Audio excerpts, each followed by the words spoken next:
And I think the button is hit, so we are live. Yay! Finally. Not as late a start as I thought because it's only 5 minutes past the hour. So good job, everybody. Okay, so today is a very special episode of the Book Cult because we are reviewing CAMBION'S Law, which is actually written by a friend of mine. So full disclosure, I love this book, but even if I didn't love this book, I'd probably still love this book, you know? But I did actually love this book, so yay. I am also a total whore for urban fantasy, so, you know, I was easy. Meh. Which fits the theme too, because our main character is a succubus. But anyway, this was my birthday pick. So my birthday was Wednesday, and we all read it over the week, and now we're reviewing it. So yay! This is also a fairly new book. It came out on the 9th. Yeah, it dropped on the 9th. I was really lucky because I got to read an ARC, which is an advanced reader copy. And I think a few other people here did too, right? Gabriella, did you get an ARC? Yeah. That's what I did too. Yeah, Talia? Yeah. Yeah, you read an ARC? All right, cool. I also paid for it afterwards because I figured support talent. Support. Yeah, you have to support talent. Absolutely. Cool. So that's what we're at. I'm going to just read the little blurb. CAMBION'S Law by Erin Fulmer. Lawyer, demon. Lily Knight is both. Half human, half succubus, and utterly dangerous. Lily protects her secret and the safety of those around her by abstaining from the skin-to-skin contact that would grant her superhuman powers. An ambitious criminal prosecutor, she's all work and no play, determined to prove herself in the courtroom to atone for the ex-lovers she's left for dead in her past. But after a fellow succubus turns up murdered and the police arrest an innocent man, Lily discovers evidence of a supernatural killer stalking the foggy San Francisco streets. And when human justice falls short, she launches an unsanctioned investigation to find the real culprit. To stop the killer, she must embrace the full power of her heritage and risk the soul of the handsome suspect she can't help but fall for. Can Lily face her true nature without losing her humanity? Or will she become the monster she fears most of all? Dun, dun, dun. Right. Yes, both. All right, cool. So, let's do some first impressions. Gabriella, we haven't had you here in a little while, so I'm going to volunteer you as tribute. You gotta go first. First impressions, what you like, what you didn't like, and then we'll just kind of go around in a little circle and then come back to me. Okay. I love the book. I love when urban fantasy has main characters that have like normal people jobs. That is catnip to me.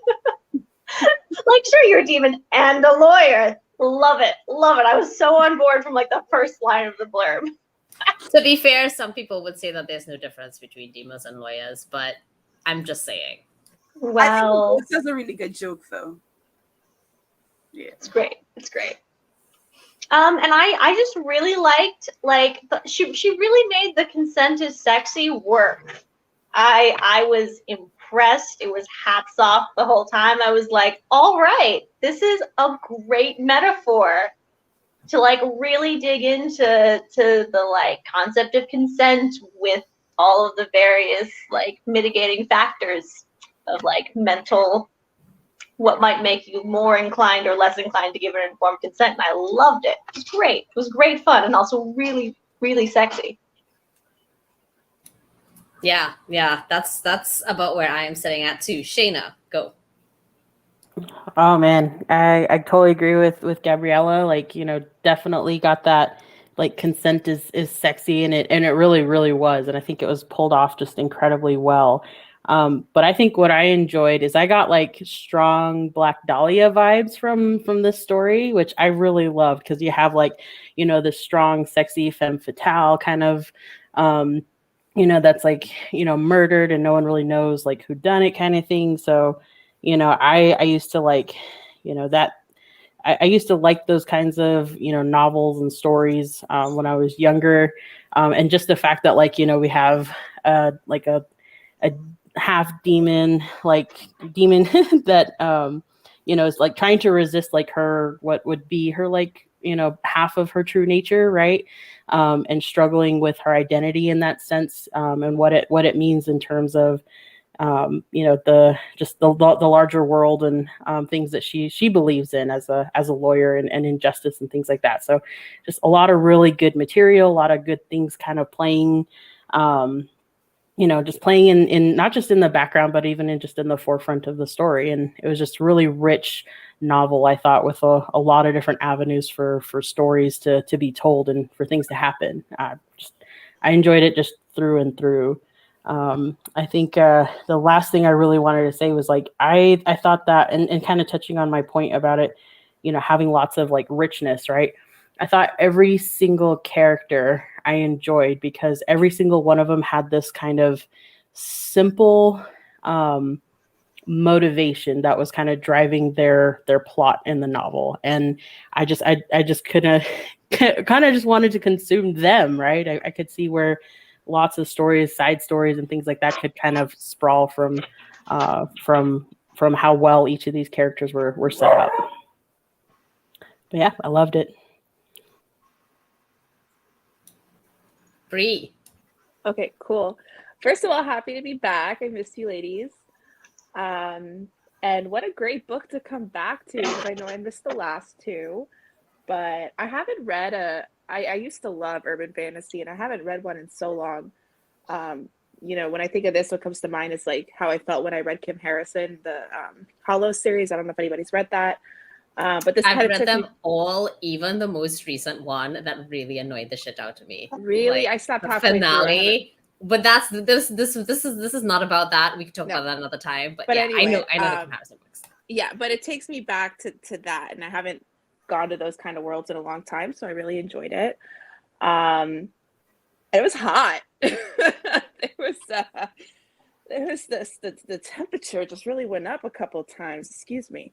But also, again, talking about informed consent, I read something earlier this week, actually, that said, if somebody wants to kiss you, asking them to kiss you is not going to change their mind suddenly.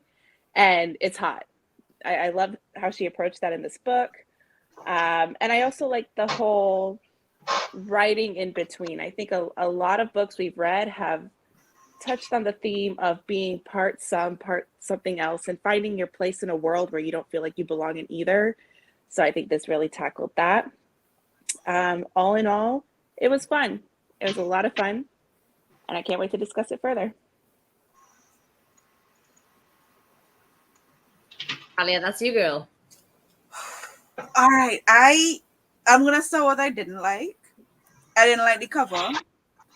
I find that you looked at the cover and you expected like a certain level of writing, and it was like, okay, I'm gonna get into it, and then you open the book, and the book is way better than you could have possibly thought. So I felt like, so that is my critique, that the cover art didn't match the beauty and richness that was so well displayed throughout the book.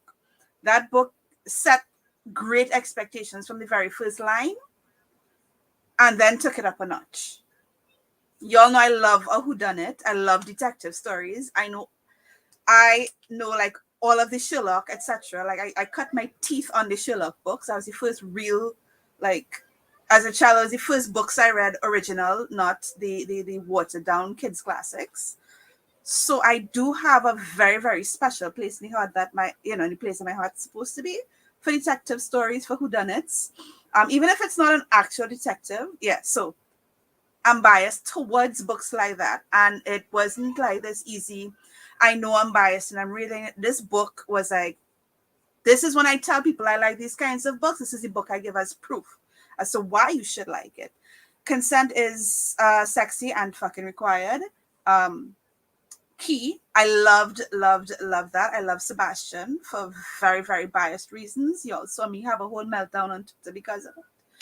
I married a real life Sebastian, right? A tech wonderkind who can find me clothes that I don't have to go shopping for. Like, hey.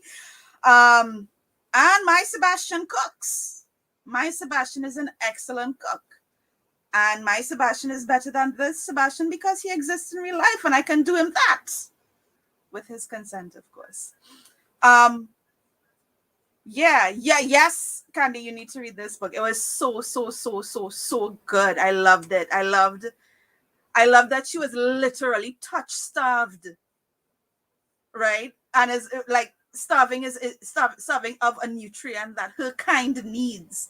And I could go on and on about this book, but yeah, I loved it. That's my first impression. I'm glad that, so a few things before I get into my actual like impressions of the book and what I liked and all of that. But I knew that we would come here together and nobody would like mince words if they didn't like this book. Like we've all had that where we were like, oh my God, you didn't like this? Oh my God. Da, da, da. And we've disagreed with each other and all of that. And so I was like, oh my God, did everybody like this? Is because I recommended this book. This is my friend. This is, you know, I'm so excited. Like, how are other people going to receive it? And I didn't reach out. Like, I knew Talia, you had liked it because you had messaged me and whatever. And Bree, I think you, there were a couple lines too you had messaged me about, but I didn't really talk to Shayna, you know, any of that. So I'm, first of all, really glad to hear that everybody else loved it and liked all of these same things that I did. Because urban fantasy is one of those things that you hear a lot that, that all of the big urban fantasy like names are there, and acquiring like traditional publishing to acquire new urban fantasy is so difficult because there's, you know, all of these kind of these pillars already that nobody wants to stray too far away from. And so this came from, I guess it's a small press, right? Indie press, right? And I'm an absolute urban fantasy junkie. Like, and all of you know that I will sit down and binge read urban fantasy series in like 3 to 5 days, and I will read 12 books in a series. Right. Yeah. See, Talia knows that about me too. And so this was, for me, this is high stakes for me that other people liked this as much as I did, because I was also really concerned that, oh no, I'm biased because I love urban fantasy, right? Not just of the other things. So that really makes me happy that other people enjoyed it and liked the things that I liked too. So about the things that I liked, in addition to what everyone else has said, obviously the consent being sexy thing. The consent being sexy thing was, for me, it put this book leagues beyond the other urban fantasy that I often read. A big problem I have with urban fantasy, for all that I love it. I mean, you gotta love the little whodunit. Sometimes they have like this a paranormal romance involved, and that's kind of cool. But every time I read something where there's like a romantic subplot or something like that, we always get this kind of hardcore alpha male, like, you know, no consent, take control kind of like semi-violent, full violence, like, I'm gonna make you like me, bitch. Right? I had to bail out on Mercedes, on the Mercedes Thompson series because of that. Yes. I was so upset. I was enjoying it so much. It's like, guys, Stockholm syndrome is not hot. Yeah, even like Kate Daniels, right? Like Kate Daniels, I think that Karan and Kate have somewhat more of like an equal partnership than others, but there's still all of this like alpha male, I'm the man. Like there's still so much of that shit, and I can't stand it. And as much as I enjoy those books and I read them because like I do like the mystery, right? Like in urban fantasy, the mystery is a big part of what you read for. The mystery is the point, you know. Very often is the solving of that mystery. And as much as like I enjoyed all of those books and I read it and I really dislike a lot of the relationship dynamics that are in the romantic aspects of the urban fantasy area. Like even Kim Harrison's books, I think that the relationship between is it Rachel? Is that character's name? I mean, it's been And, like 10 years. I don't know. Yeah, right. Rachel and the elf guy. What's his Oh, name? the Trent. rich one. Yep. Trent. Rachel and Trent. How did I remember that? Holy crap! They get together. Yeah, they eventually get together. Spoilers. Like that developed really well, but then the relationship between Ivy and Rachel drove me crazy. I was just like, this is the biggest set of queer baiting shit ever. Right? Like, where is my lesbian makeout scene? And but I didn't have like all of those hurdles, all of those things that I normally, there's always a caveat, right? Like I always read urban fantasy and there's some kind of caveat where I'm like, I loved all of these things, but I don't, and I didn't talk about it. Like urban fantasy used to be like my guilty pleasure, because, oh, hey, Sandy. I love this book, and Whitney Hill's new book is also fantastic for consent. Somebody write this down. Whitney Hill's new book, who or what, whatever book that is. I couldn't consider this my official request to put this as my pick, okay? Okay, on the calendar for next time. Right, let me go. Yeah. Hi, Sandy. Hi.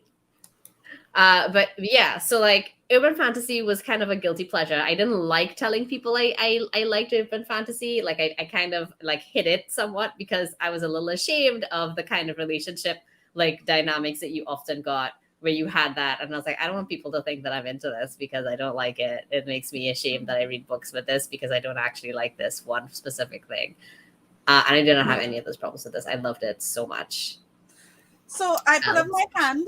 And so that I could remind myself, you mentioned queer baiting. Could we kindly talk about the fact that they were lesbians in a healthy relationship that was also like a realistic? So yeah, they had their arguments and so on, but they resolved it, and it was it was a secondary character, but that secondary character had a whole entire life and arc. And wasn't just there existing for the sole purpose of having a main character. Yes. Could you like mention that? I love Danny. I loved everything about Danny, and I just wanted to know. Danny is the MVP. Danny was my everything. Yeah, I lived for Danny. I'm there reading the last few pages when the whole proposals. Oh my God! And you know how I am with romance. Like romance does nothing for me usually. Romance in fiction. It does nothing for me. It doesn't, like, my brain doesn't like spark differently or whatever. Very, very few scenes do it. And Danny's romance had my heart hair when they had that argument and they think they're gonna break up. I'm like, oh my God, is this gonna be, a stereotypical lesbian death scene? Because Erin and I were gonna have words on Twitter. Right? Erin and I were going to have words on Twitter. That would have been some Twitter beef. But it was realistic because that is what relationships go through. Relationships go through ups and downs. And, Danny had her whole life separate and apart from Lily that I absolutely loved. And I could still see it and I could still root for Danny. And that was, let's give Erin kudos for that. Right, and these rich, dynamic characters, and each and every single one of them was, you could root for them individually, and Danny was one of them. Oh yeah. Anybody else?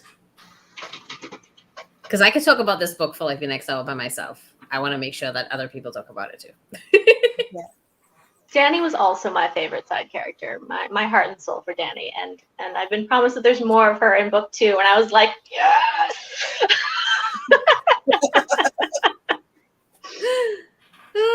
Oh my goodness.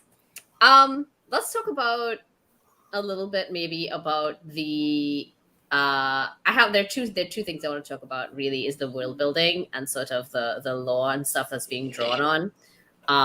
And also like the villain and the love interest. Yeah. What did you all think about Sebastian? Let's start with him. Can I have him? I want him. You deserve him. I'd like to sign up for a model of Sebastian. Like, There we go. Yeah. Can I order one? Claim on him. That's fine. I'll Time order. I'll order like model 2.0 or whatever. I don't care, but I want a version. You know what I liked? I like that. I think another trope that we see a lot in like romance is like the billionaire Bruce Wayne kind of guy, and it's also overdone and kind of not done well. But I didn't hate him. He was like rich and he had a Lamborghini, but I didn't hate him.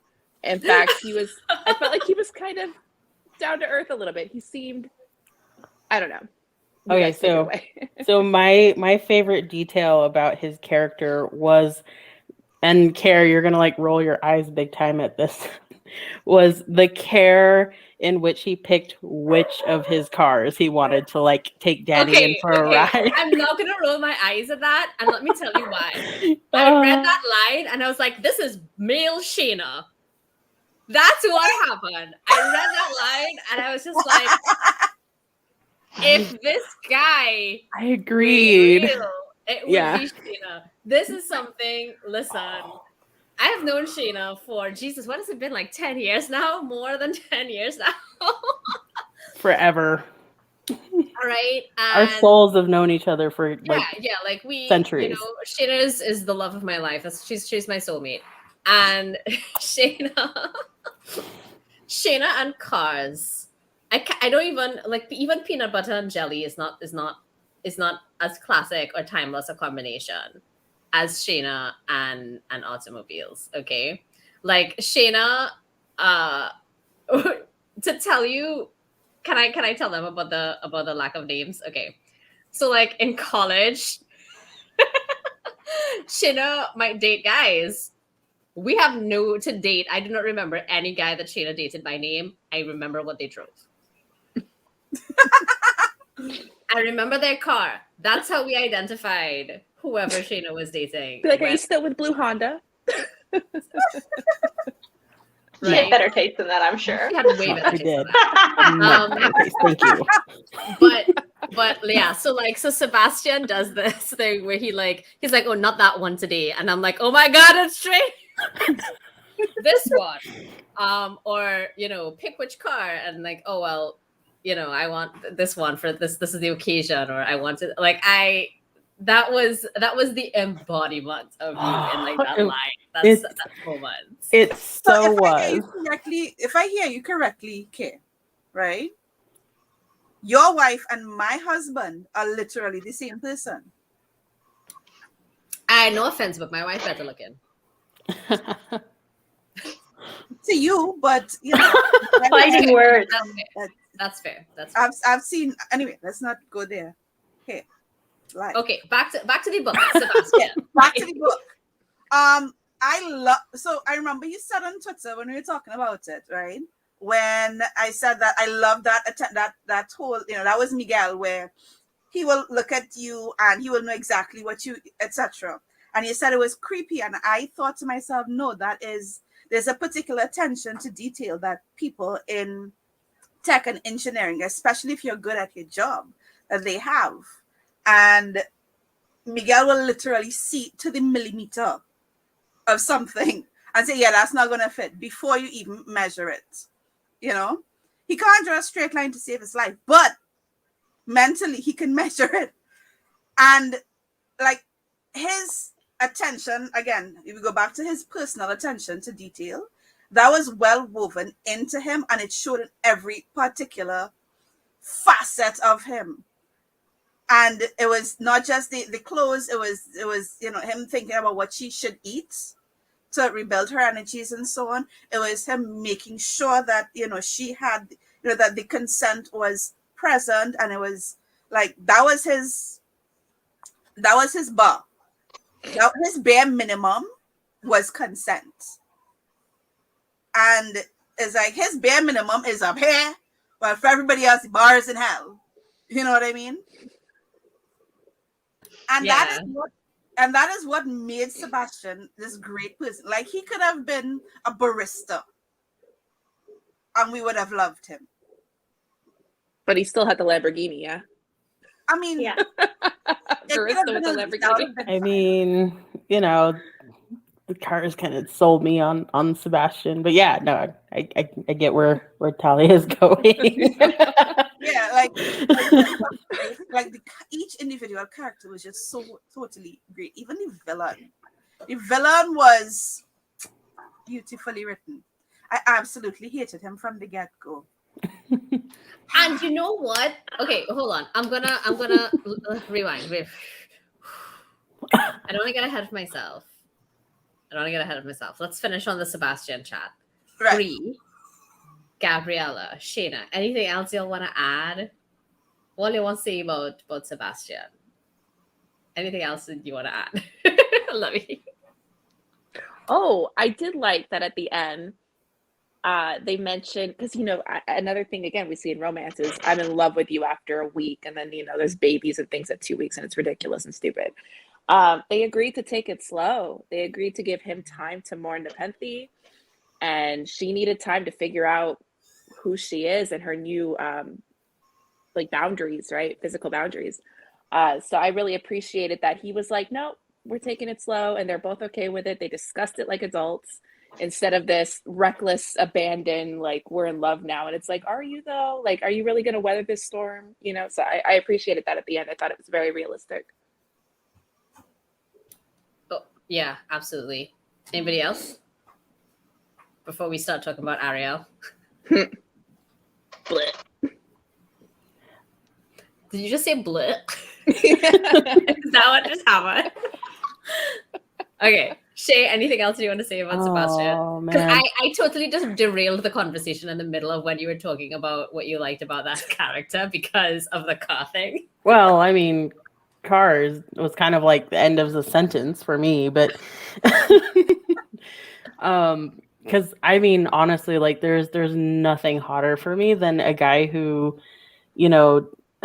like, well, not just like possesses those cars, but like puts the thought into like of them, of like how I accessorize my life and how I'm relating to the rest of the world, like not just through cars, but like through the choices specifically that I am making, right? Like, and it's I thought like, the fact that as soon as Lily called him and said like I need you and stuff, he dropped everything and literally just showed up as fast as he could, right? Like that was incredible. Probably one of the fastest cars that he had too.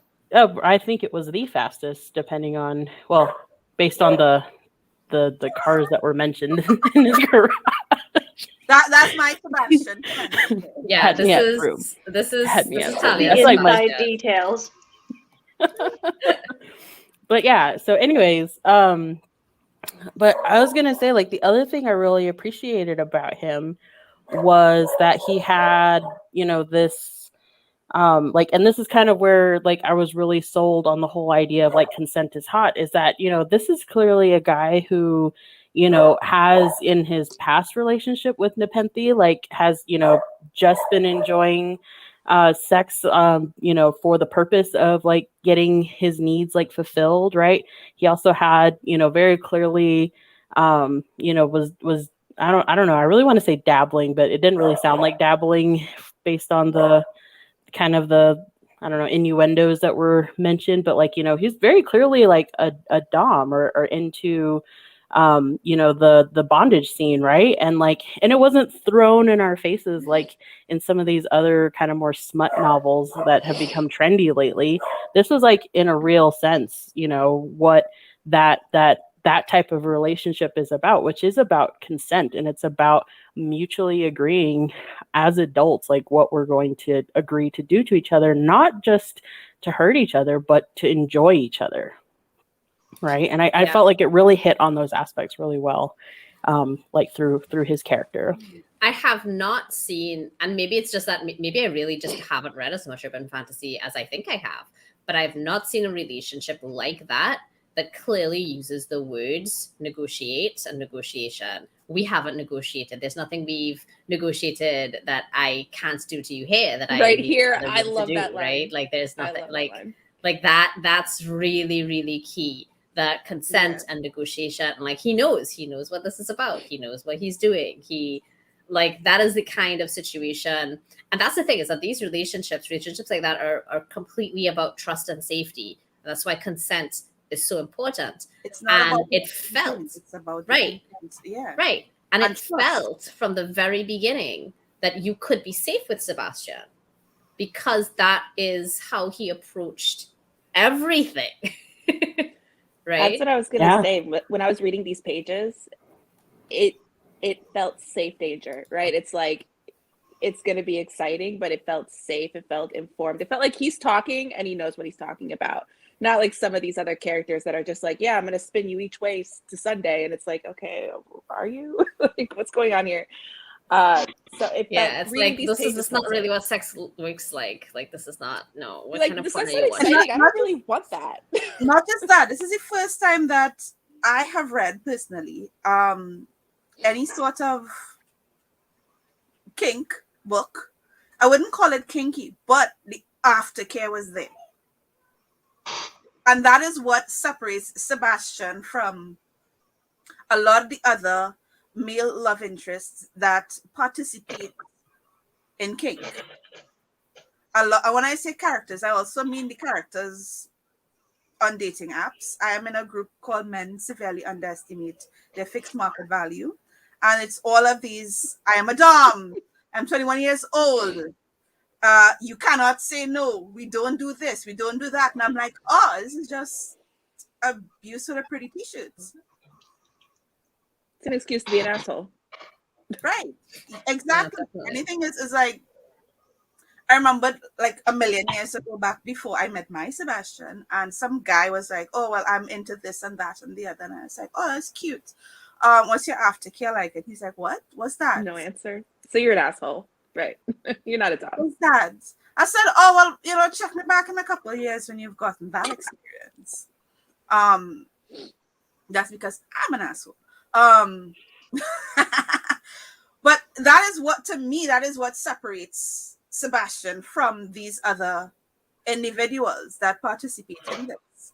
And to me, I think it just elevates. Like, I would be more than happy to write to read any. If she decides to write erotica, I'll read it because I know that erotica is actually going to be erotic. Dun, dun, Sorry, dun. I'm going back no, on mute. the culture of kink is going to be accurately represented. That is what is going to get me to read that. Because somebody said, oh, well, I know you like sexy things. You're going to like 50 Shades of Grey, and you're going to like 365 Days. And I'm like, oh, no. I like sexy. I don't like abuse. Another thing I like is that, Gabriella's like face is just killing me. Anyway, sorry, Brie. oh no, go. No, I was just Oh, commenting okay. on Gabriella. I was just gonna say too that I never found Sebastian pushy. There were times when I think he recognized her fear or her apprehension, and so he tried to quell those fears, but it was never pushy. Like, come on, girl, just do it. It was like, you're safe. I got you. You can take my Kether. Like, we're good. But it was never pushy. And I think, dating in my 20s, it was like experiencing the pushy, and you think that's normal. And then you get older, you get experience, and you're like, no. Why what is this pushy thing? This is not sexy at all. And so I never found Sebastian pushy ever, and I found that so hot. Right? Gabriella, you have been your face has been seeing things, but you haven't been Jamal, Because my cat is wailing in the background, so I've been like on and off mute to try to mitigate the cat wail. It's feeding time, isn't it? It's not. He's 2 hours too early. He's not agreeing with daylight savings time as a concept. Yeah.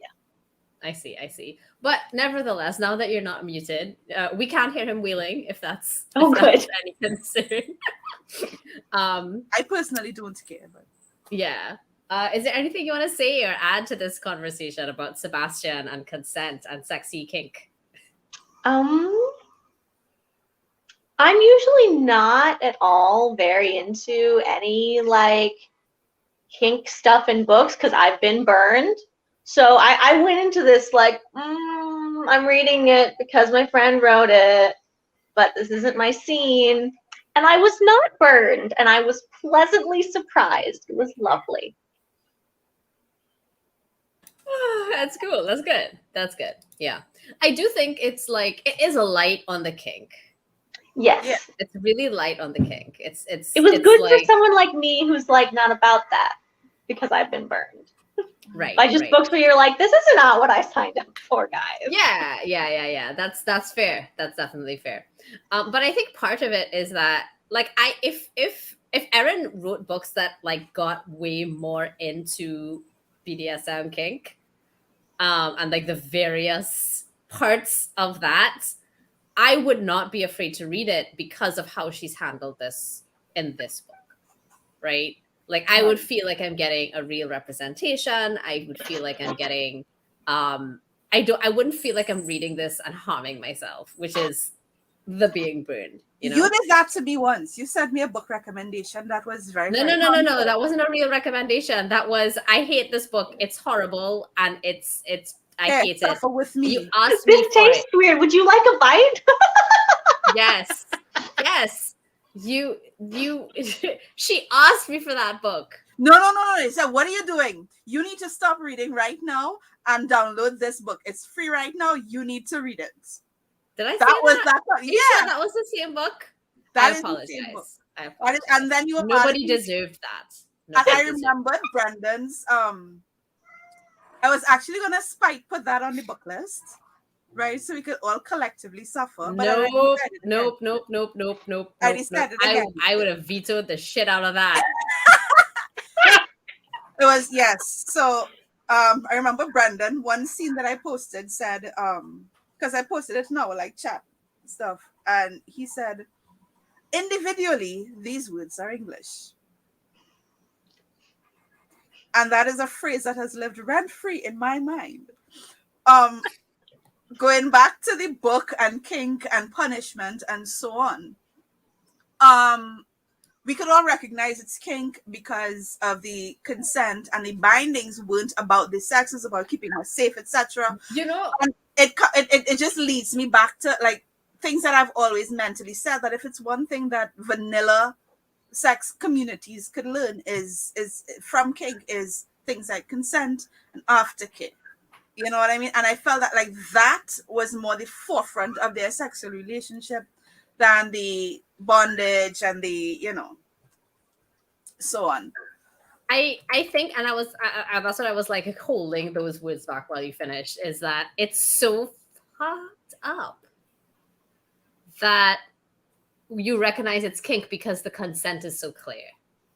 Because it should be like that without any goddamn kink. It should be like that all of the time. It should be like that anytime you want, like, somebody is about to touch you, whether it like sexually or otherwise. Like, it should be like that all the time.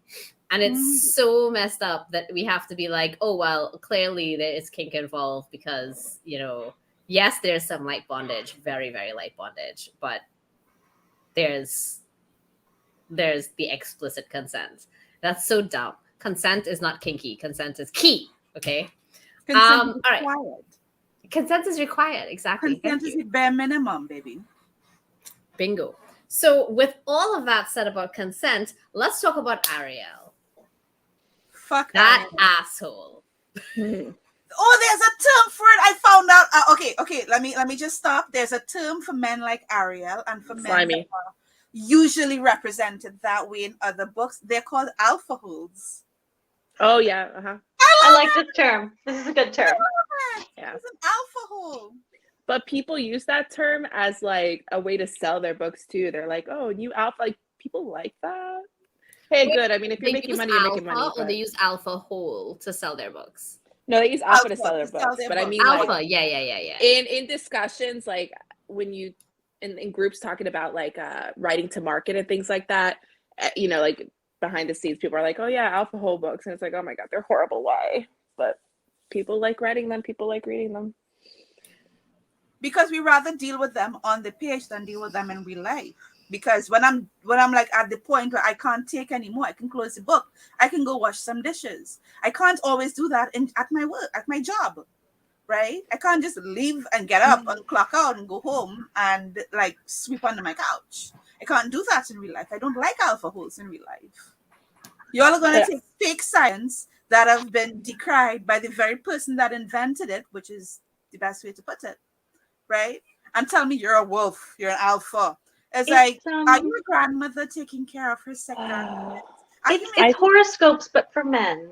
You just gotta accept that it's horoscopes for men. I don't know what that means, but it sounds like an insult. It is. And it makes me laugh. Every time somebody tells me that they're an alpha male, I'm like, oh, so you were not intended for public release. You were leaked. Well, I appreciate so much that we're discussing healthy relationships, and I think this needs to be the discussion at the forefront.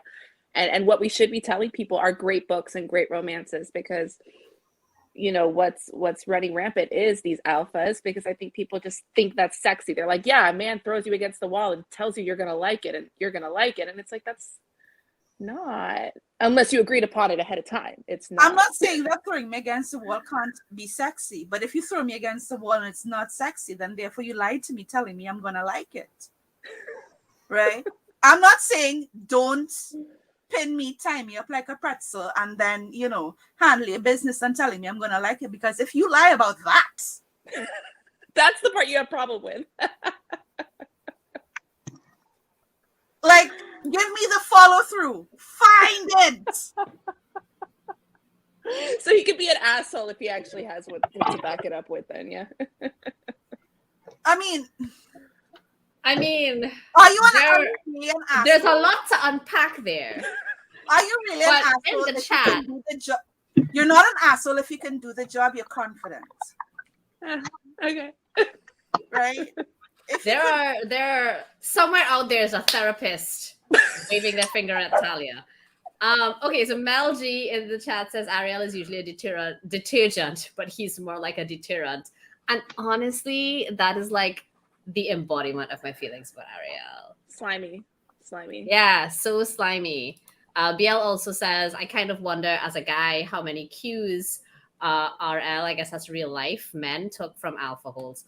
I don't even know. I don't even know where to go with that. Like, it's toxic masculinity is like toxic masculinity is rampant with the alpha hole vibe. One of my favorite things about how Ariel was written and portrayed is the ways in which Ariel was the polar opposite of Sebastian. Yeah. Just the complete opposite of Sebastian. And that was clear just like from the moment Ariel hit the page. Mm-hmm. Yeah. So what do y'all think? What all you feel? I've met Ariel in real life, not as a mentor or a lover. No, wait, I did, but more importantly, not as a mentor and lover. But I've met Ariel in real life, in non-sexual ways. But I've met Ariel. They overblow their importance in your life. They lie to you about information while simultaneously telling you that the only person that can teach you is them, while they're holding on to said information, which I said before, but they do it like twice, 3 times. It's a cycle, right? They lie to you. They downgrade your abilities. They lie to you, which I may not have mentioned before. They overestimate their importance in your life. They overstep the barest of boundaries. Like, boundaries nothing. Boundaries nothing. If this were football, or as you Americans wrongly call it, soccer, they would be offside.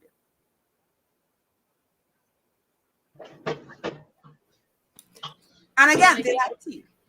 And I think one of the terms is breadcrumbing, right? It's like he'd give her a little bit. Yeah. But he was in total control the whole time over the whole narrative. He never told her all the information about who she is and all of her abilities. He breadcrumbed that. He found her as a lost teenager, kicked out of her home, not knowing who she is or what she is. She had killed somebody, right?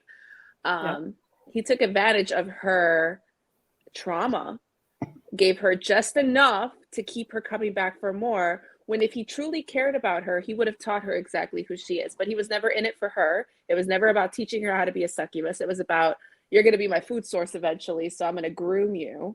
It was grooming. Grooming is exactly the word.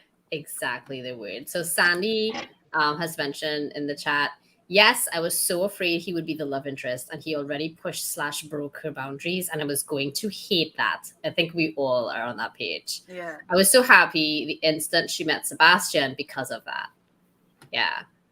Yes, CBL grooming. Sandy says yes. And then Mel says, I feel Ariel was written like the love interests we get sold as romantic a lot when they're a walking red flag. Yes. Actually, I'm going to pull this back up because I think that they have, Mel has, this is it, nail on the head. This is exactly it. Ariel was written just like all those love interests that we would just like, I don't know, half an hour ago talking about how icky they are. But so many people love that love interest, right? But that's exactly what Ariel was written like. It's almost like Erin Fulmer, like she did such a good job of taking what people traditionally like, and then she's like, no, we're making it right. So she made it right. Yes, I love that so much. Amel also says, I think that ankle worked beautifully because it played into established expectations. Yes. Bingo, exactly. Yes. There. If you break into my house, to how those alpha holes become mainstream media representation, blah blah blah, whatever. Because traditionally, who are the publishers? I'm not gonna want to. Yikes! I don't want to see somebody who I consider less than be a romantic interest. I don't want to see that somebody who's caring and who's gonna ask for a fucking kiss. I just want to take, and I want you to know that that's sexy. And it's like sex sells everything. If I tell you that this is sexy, then you're gonna have to buy into it. It's like if I could tell one thing to the world, it'd be like watching you sleep through your window at night is not sexy, Twilight. Breaking into your apartment without consent to surprise you is not sexy. That's creepy. Ariel. That gets the police called on you. That's not going to get you into my pants. That's going to get you into jail. I can hear Miso now. Yeah. It doesn't bother me. It doesn't bother me. I just thought it was funny because like this whole time we weren't hearing anything. Dying and now of it's like anxiety in the background. PL says Miso is like Haru. I totally lost what I was gonna say. Oh, about the breaking into things. It's really amazing just how much nobody understands that moving into your safe space without your consent is grounds for banishment. Shayna may remember this. I dated a guy in college. Sweet guy, you know, really, really. And at some point, he was over at my place, and then I had to leave for class. We both left. And I guess at some point in the day, he came back before I came back. He went into my room. He knew I had to like clean up my room or tidy up or whatever the shit. And he cleared it up. He like made up my bed and stuff. And he put like chocolate on my bed, like in like a little circle of chocolates and whatever. And it was really nice. It was really nice. And I know that he meant for this to be like a sweet, loving gesture. I got home. My door was open. I hadn't actually gone into my door yet. Gone into my room yet. I got home and my door was open. And I stood there in the hallway looking at my door, just slightly ajar. Like, I did not do this. I did not open my door. I did not leave my door. And I looked at my roommates and I was like, did one of you need to go in there for something? Like, did one of you open my door? Did you remember if it was locked when I left? Like, what's up? What's going on? And they were home, so they knew what happened. And the two of them were like, oh, no, I don't know. I don't like whatever. And Lauren, if you're watching, I remember this. And so my two roommates, right? They were like at the end of the hallway, like leaning on the wall, just looking, just waiting to see what happened next.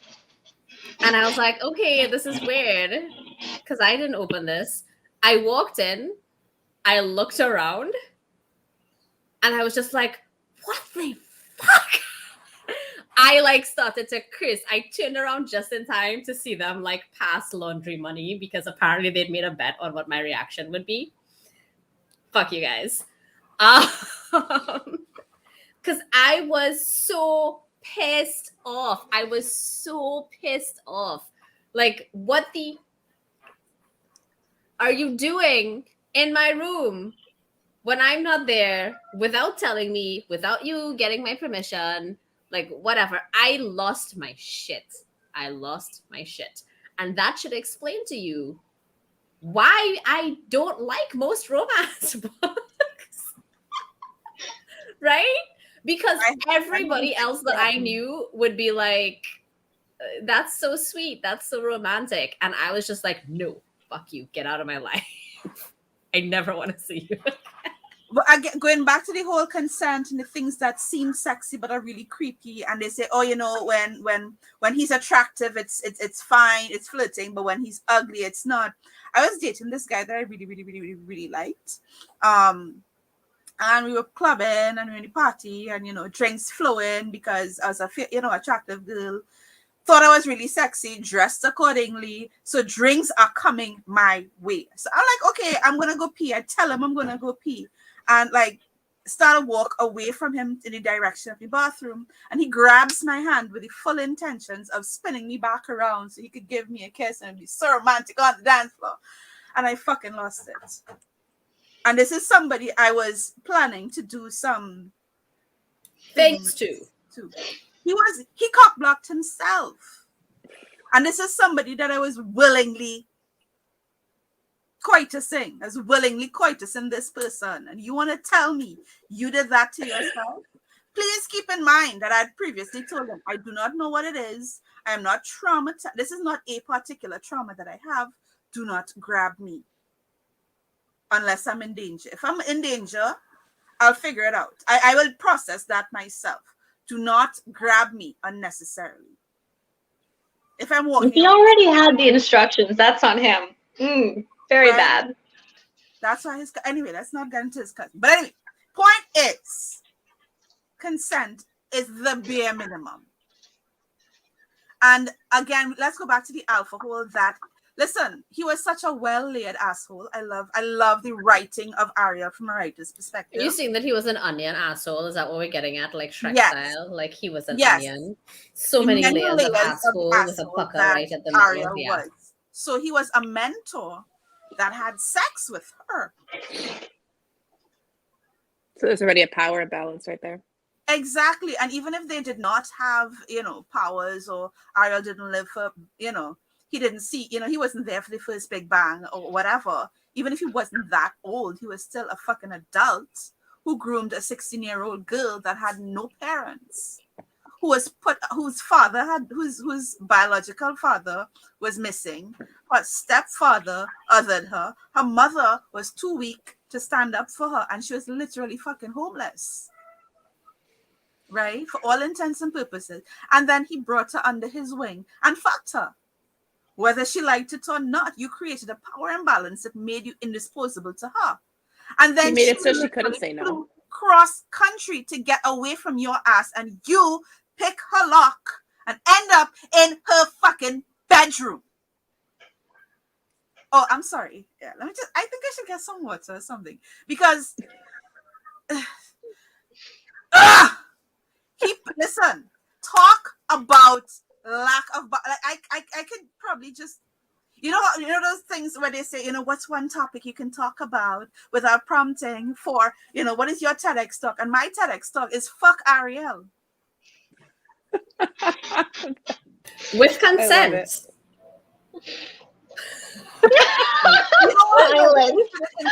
Unfuck Ariel. Unfuck Ariel. Unfuck. I like that. Unfuck Ariel. Yes. So, yes. Yeah, I think, and I want to bring it back to that like question of craft and how Erin chose to build that character of Ariel and use all of these expectations that we have of these honestly like less than amazing love interests, right? Use it against us in the best way possible. Yeah. Shay, you've been quiet since we started talking about Ariel. Talk to me. Oh, so Ariel was very triggering for me because he reminds me very strongly, like not in description, but in like behavior.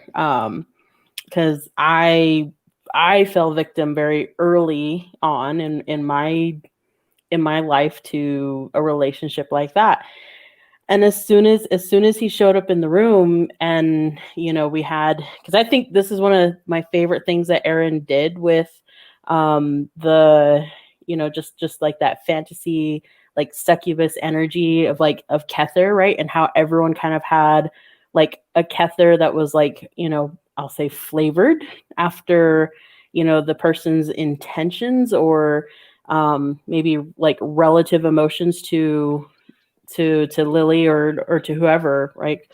And as soon as that description kind of came and he shows up, I was triggered. I had to put the book down and walk away. And I'm like, I know Ariel. I've intimately known Ariel from a young age, and it just sent my skin crawling. And so I spent literally the rest of the book just kind of like, this guy is shady.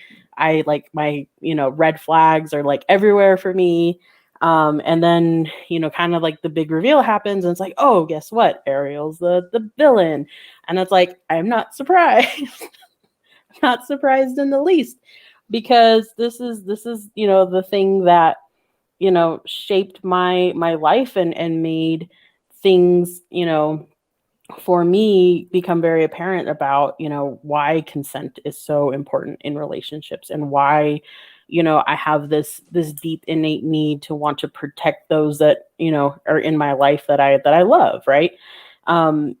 And so for me, I think that I kind of sit back, and it made me think about just like how wonderful, and I'm going to turn this on its head and say, like, this is what's made me really admire Erin as an author, because I thought she really captured that essence of a person who comes into your life as a mentor, and as and a this is savior. as a savior, right? And uses that position of power to feed their own ego, right? Like that is entirely, when you like in layman's terms, and outside of the world of fiction writing, when we talk about like being a succubus, like that's probably the first thing people will think about, right? He was like an incubus in all of the kind of like nasty like sense of the word. And like I applaud Erin for pulling that off and eliciting that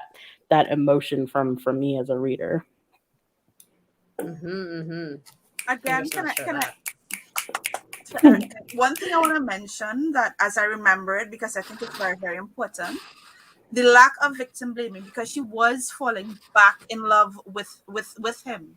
I don't know about if it's in love. I would say that she was falling back into habits. Habits. But the thing is, habits. Something that victims do. Yeah. And you've been under someone's spell, and the thing is, these people are charismatic and they play on you, right? Yep. And we want to feel special, and he made her feel special. Also, human psychology tells us that things that are familiar feel safe. Exactly. And that is not true. And that's how we break these toxic habits that we developed growing up, is recognizing that I keep doing this because it's familiar. That doesn't mean it's safe. It's not safe. It's not right. And so I think that's kind of what was happening. It was familiar. It was safe, but it wasn't. Yeah. And she did and I felt like she did what she had to do. She picked up and she left, and she went into the unfamiliar. This was when she first got away from him, right? Because life doesn't present us with a Sebastian all the time, right?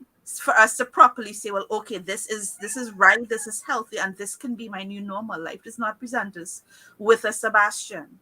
We have to get away from Ariel before we meet that Sebastian. We might never meet Sebastian, but we still need to get the hell away from our Ariels, right? Absolutely. Right. So the lack of victim blaming, like we in Trinidad, it's a term that's going around for girls, for women in particular, that stay in bad relationships or go back to, again, the bad familiar, and we call them yam heads, right? Like tradition, we would call Lily a yam head for starting to go back to the familiar, right? For falling back in love, and like she felt like, okay, well, he is wants. No, I don't want. Yes, I want. No, and he It's would the go term, back the and devil you know. yeah. And Yeah. the thing is, Erin presented this so beautifully, right? That even, like I said, I think I mentioned it, that I hated Lily because Lily was the embodiment of all of my weaknesses, right? It felt like Erin was personally attacking me. In a good way, in a good way. In a As good you way. say that though, Talia, I definitely want us to spend some time talking about the world building and about Lily Right. before we pull Erin in to do our Q&A. But Gabriella, before I jump into that, do you have anything you want to add about Ariel and what you liked or didn't like, or anything that you want to say? I totally fell for the twist. I was like, here it is, our paranormal romance alpha hero. Okay, this is what we're doing now. And then the twist was great. It was pulled off perfectly, amazingly. I was like, all right, that was clever. I totally fell for it. I had my genre expectations well in hand. I think just before we get to that, Ariel was like top of my list for like baddies, but I wasn't sure. And that's really hard to accomplish for me because I read so much of this kind of book. And I remember getting there and being like, aha! But it is him. Totally got freaked out. I thought that was really brilliant as well. Well, it's Okay. like true crime. It's like true crime. I watch it a lot. And Yeah. you might Yeah. think you know who it is, but until you get the motive, until there's a reason for them to commit the crime. And so even if we suspect it, it's like until the very end, it all came together, the three things you need, and See, and that goes back to one of my original comments was just about like just how incredibly dynamic these characters were written by Erin, and that I am a strong believer in that the best villains have the most basic motivations, and I thought this was this was like kind of the embodiment of my beliefs in that, right? Like you have Ariel, who's been a subject of like abuse in genocide. his past and genocide, right? And that basic instinct to ensure your survival, right, is a very strong thing to want to drive a person. And so you can kind of empathize with his motivations, and to me that's what makes a very strong villain or heroine or hero or whoever, right? Like it makes a very strong characters, because at the end of the day, like we are people, and we have things that occur in each of our lives that strongly motivates us. Some it's good, some it's very bad, some things it's like just history is what kind of drives us. And I think that the best authors can hone that in and use that to kind of craft these incredible stories. Now, I have one more thing too. Not only that, it's like even if you were kind of going along the trail and you're like, it has to be Ariel, she throws us off the trail so cleverly. Yes! Because Ariel takes advantage of saying, no, I'm the one who taught her how to be, a human apologist, or I don't know what the right word would be, but like, work with the humans, symbiosis. Yes. He's like, I'm the one who taught her this new way of being a demon. And he like, it's like he saw a moment and he's like, no, I'm going to take this. Because then that threw it off, because it's like, and why that's would exactly it be what they do, right? Like that's exactly what people in real life like Ariel do, and that's why it was so good, because he said that, and that was the thing to really throw us off, because it was so convincing from Lily's. Yeah, Mel says that was so shady. Yeah, and Mel says I had him pinned at that. So that happened, and I agree. Like it actually seemed out of character, but Lily was so convinced. I was like, okay, fine. Okay, I guess. Yeah, that's good. I definitely do think that knowing that that was not necessarily Erin's endgame gave me the edge to say that, okay, but that's not it or whatever. But it was well done. But speaking of all of that, I do want us to finally, after a whole hour of talking about this book and the men, let's talk about Lily. let's talk about Lily. Lily and maybe Danny. We definitely like gush about Danny for a little bit already, but let's talk about Lily. Lily's the main character. She's a lawyer. This whole book is written from her perspective, and the things that she's gone through and then that she's had to deal with. Who wants to go first? Gabriella? Maybe? I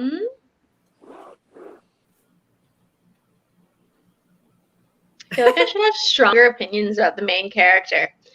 I liked her the most when she was in her like lawyerly mode. That was very fun for me. And I could tell that like, where was I going with this? I like when characters are in their like element and at their best, and this is their like this is what they're best at. And I like when characters get to shine in their moment of this is what I'm best at. So I think that was why those were the parts that I enjoyed. Takes notes. That does make sense. Mel says I could have done with more lawyering. Yes, I wanted there to be more lawyering. I did. The true crime addict in me agrees.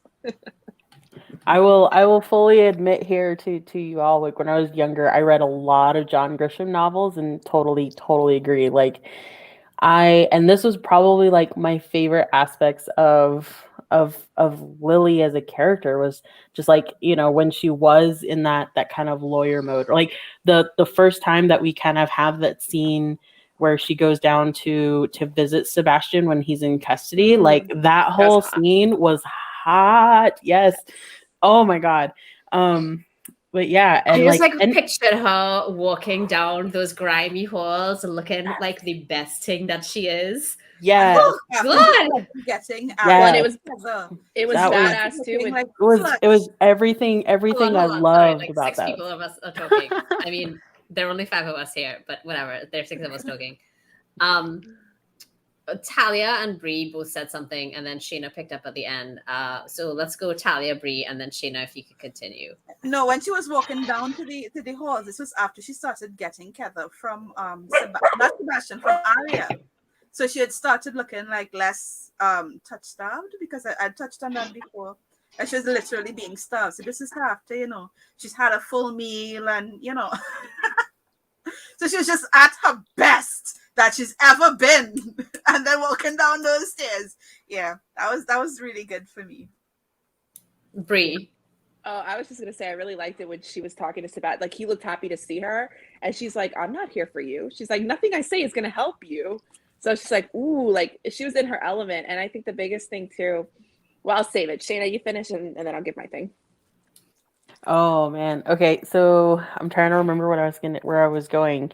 But I think oh, that's what it was. So for me, that I felt like, kind of being someone who has only dabbled in science fiction and fantasy, like especially like urban fantasy.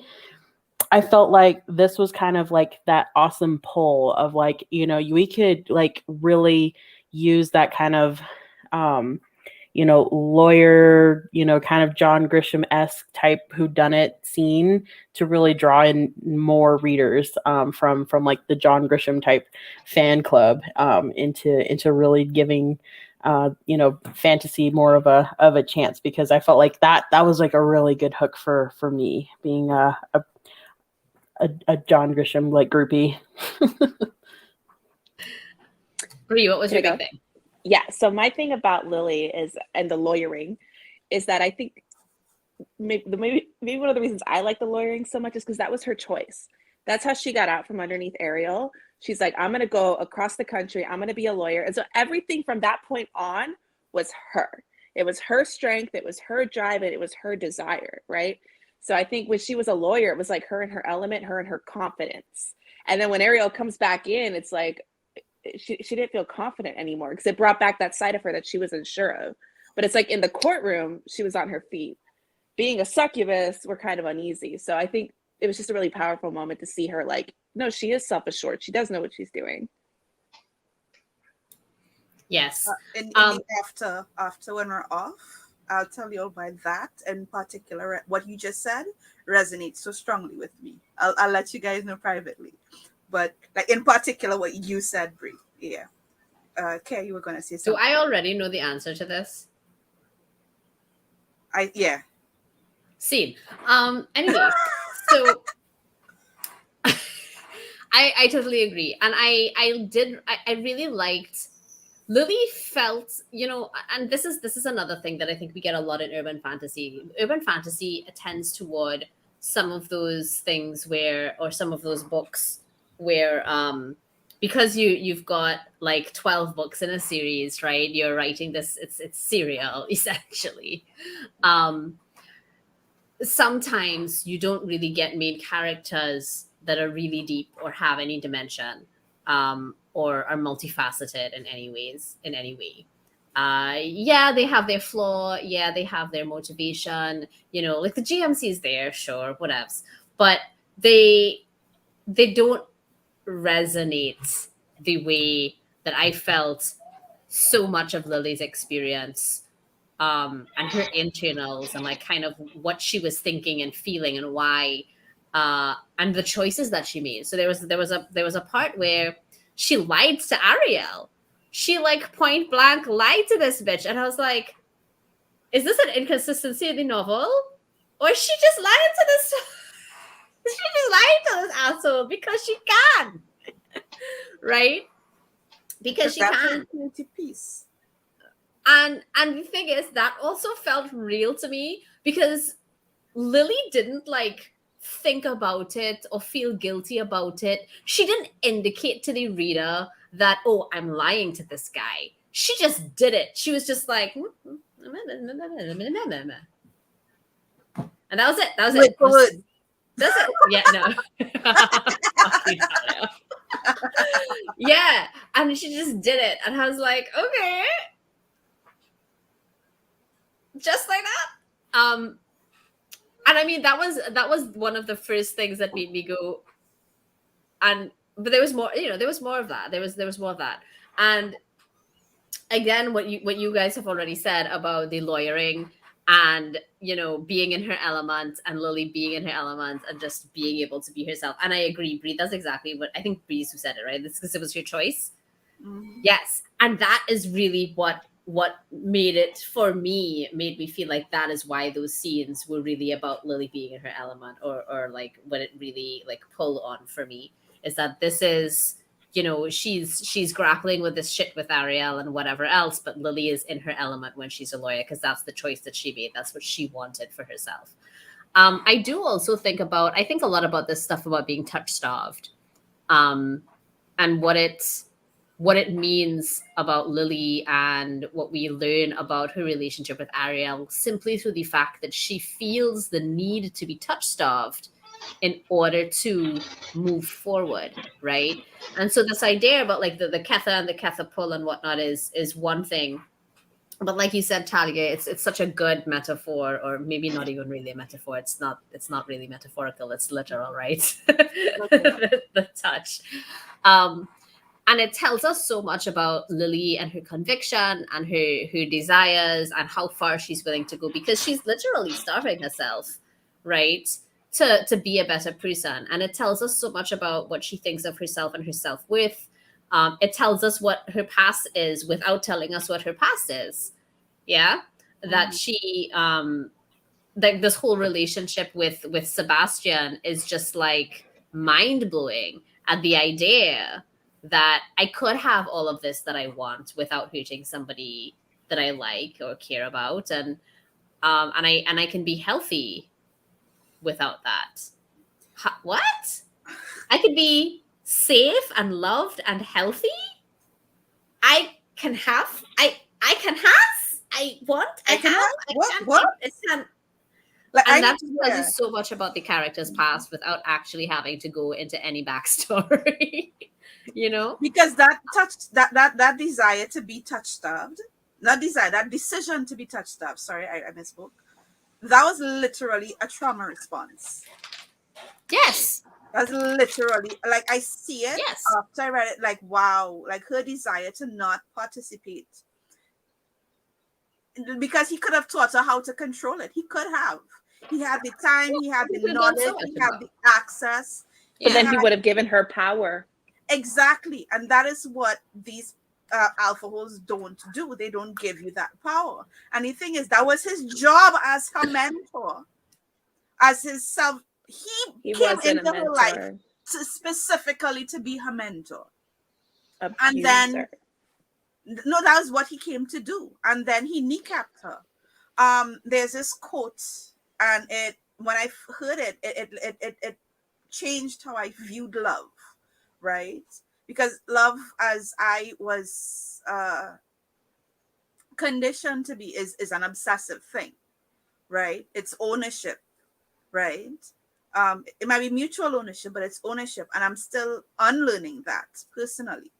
So my mouth will tell you something, my heart will say something completely different, but that's story for another time. And real love gives you roots and wings. And he was there giving her wings and then clipping them. Right?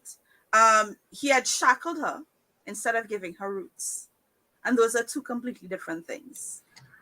And what's really interesting about using this metaphor in the first place, though, is that he never actually gave her wings. This bitch didn't even know she had any. Had wings, exactly. Okay?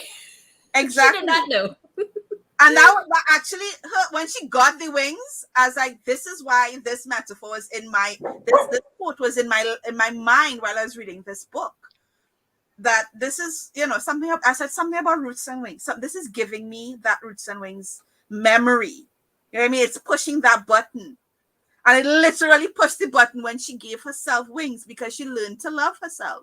Literally. And I don't know that I'd go that far because I think that Lily's definitely still working on that. She's still working on it, but she's learning too. She's learning too. And that is when she got the wings. It's like, okay, well, I am worthy of loving myself. Right. I'm worthy of this. And that gave her the wings. Learning to fly is a different story, which she did in the book. But again, going back to the metaphor. Yeah. And but she also thinks of herself and lied to her about not having wings. Absolutely.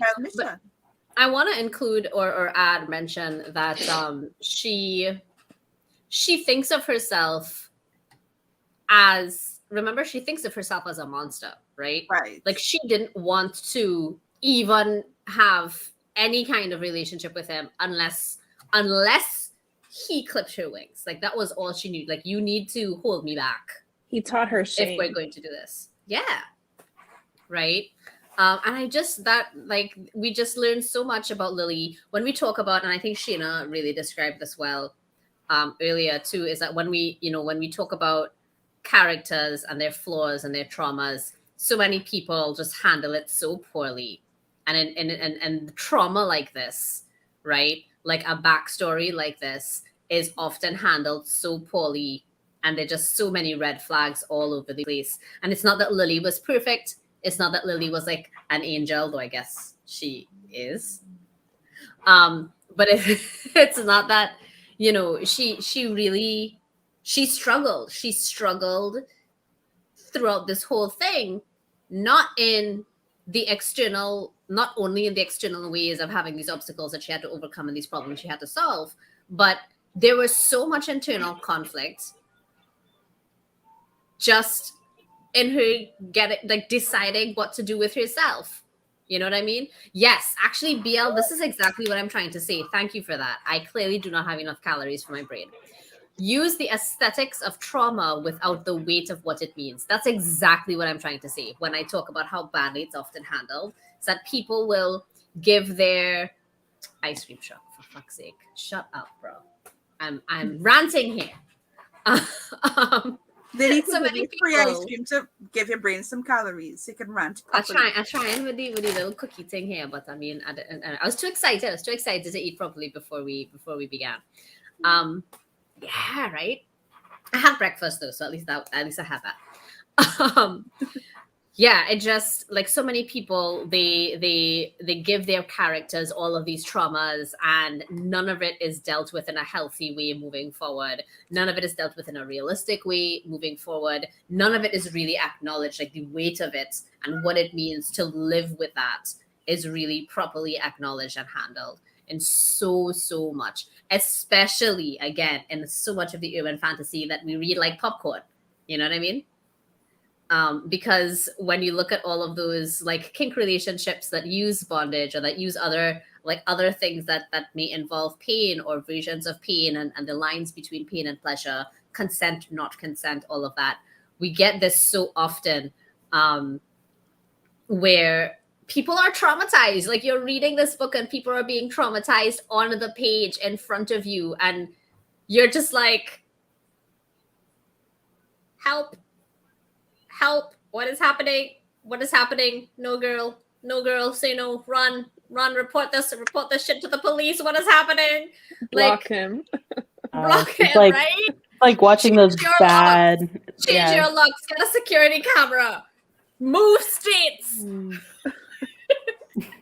Like, I that's what happens. And I really liked how Lily was a human being who really had these traumas, she was genuinely working through them on the page in a way that was not traumatic to me, in the ways that those other ways, like the aesthetic of trauma without the weight.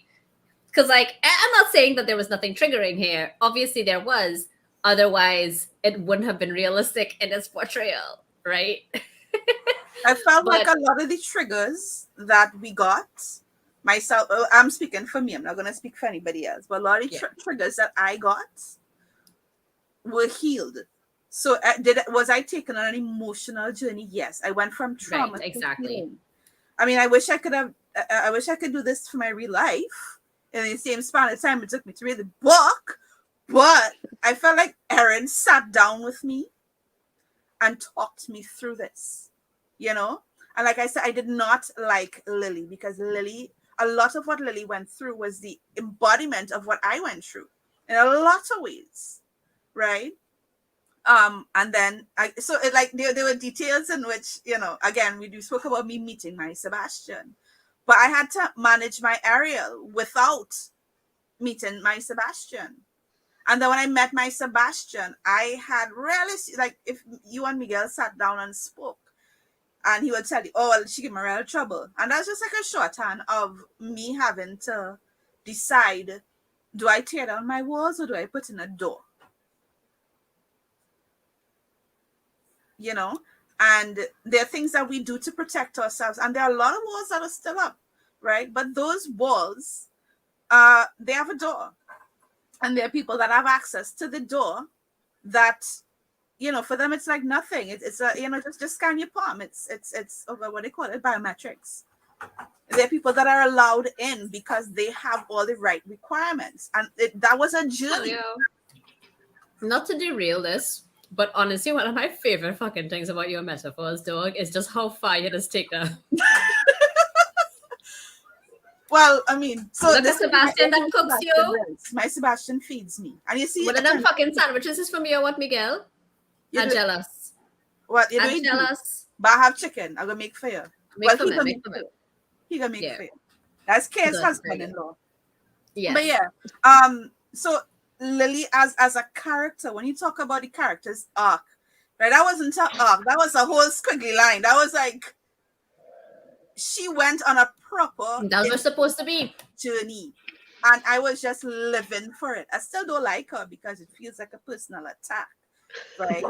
But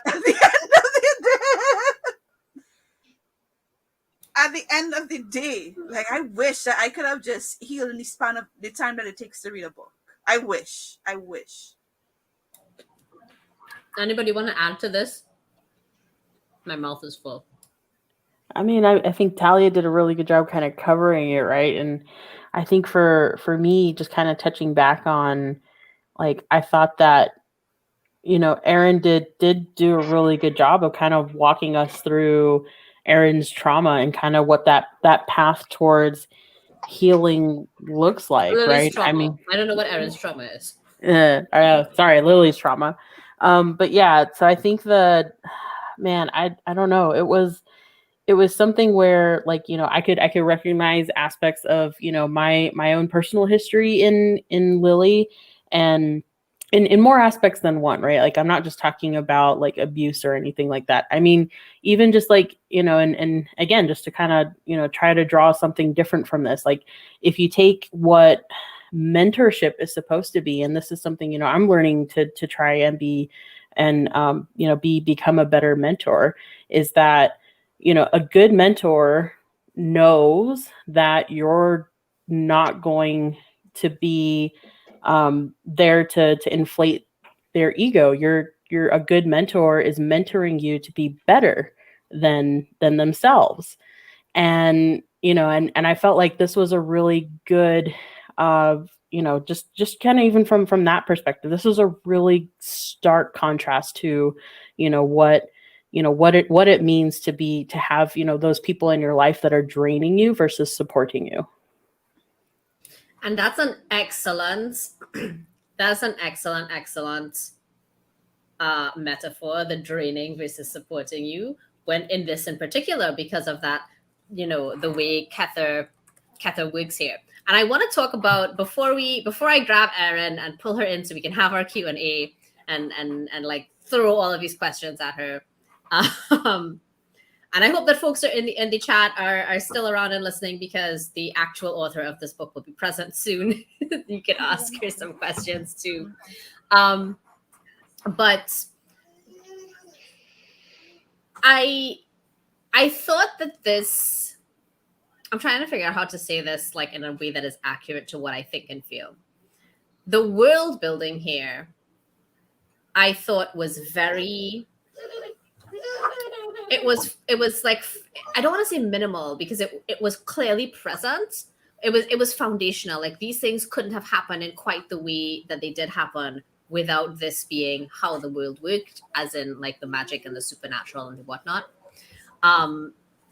But I really enjoyed that it wasn't something that was like hardcore shoved in your face constantly, right? Does that make sense? Mm-hmm. You know what it was like? Oh, I was just going to say, it was like the Gatsby book we read, where it was there just enough and you filled in the blanks. Right. Correct. Yes. The Chosen and the Beautiful, Yes. and the Chosen. Yeah. Chosen and the Beautiful. Yeah, that one. Yes, it was a lot like that.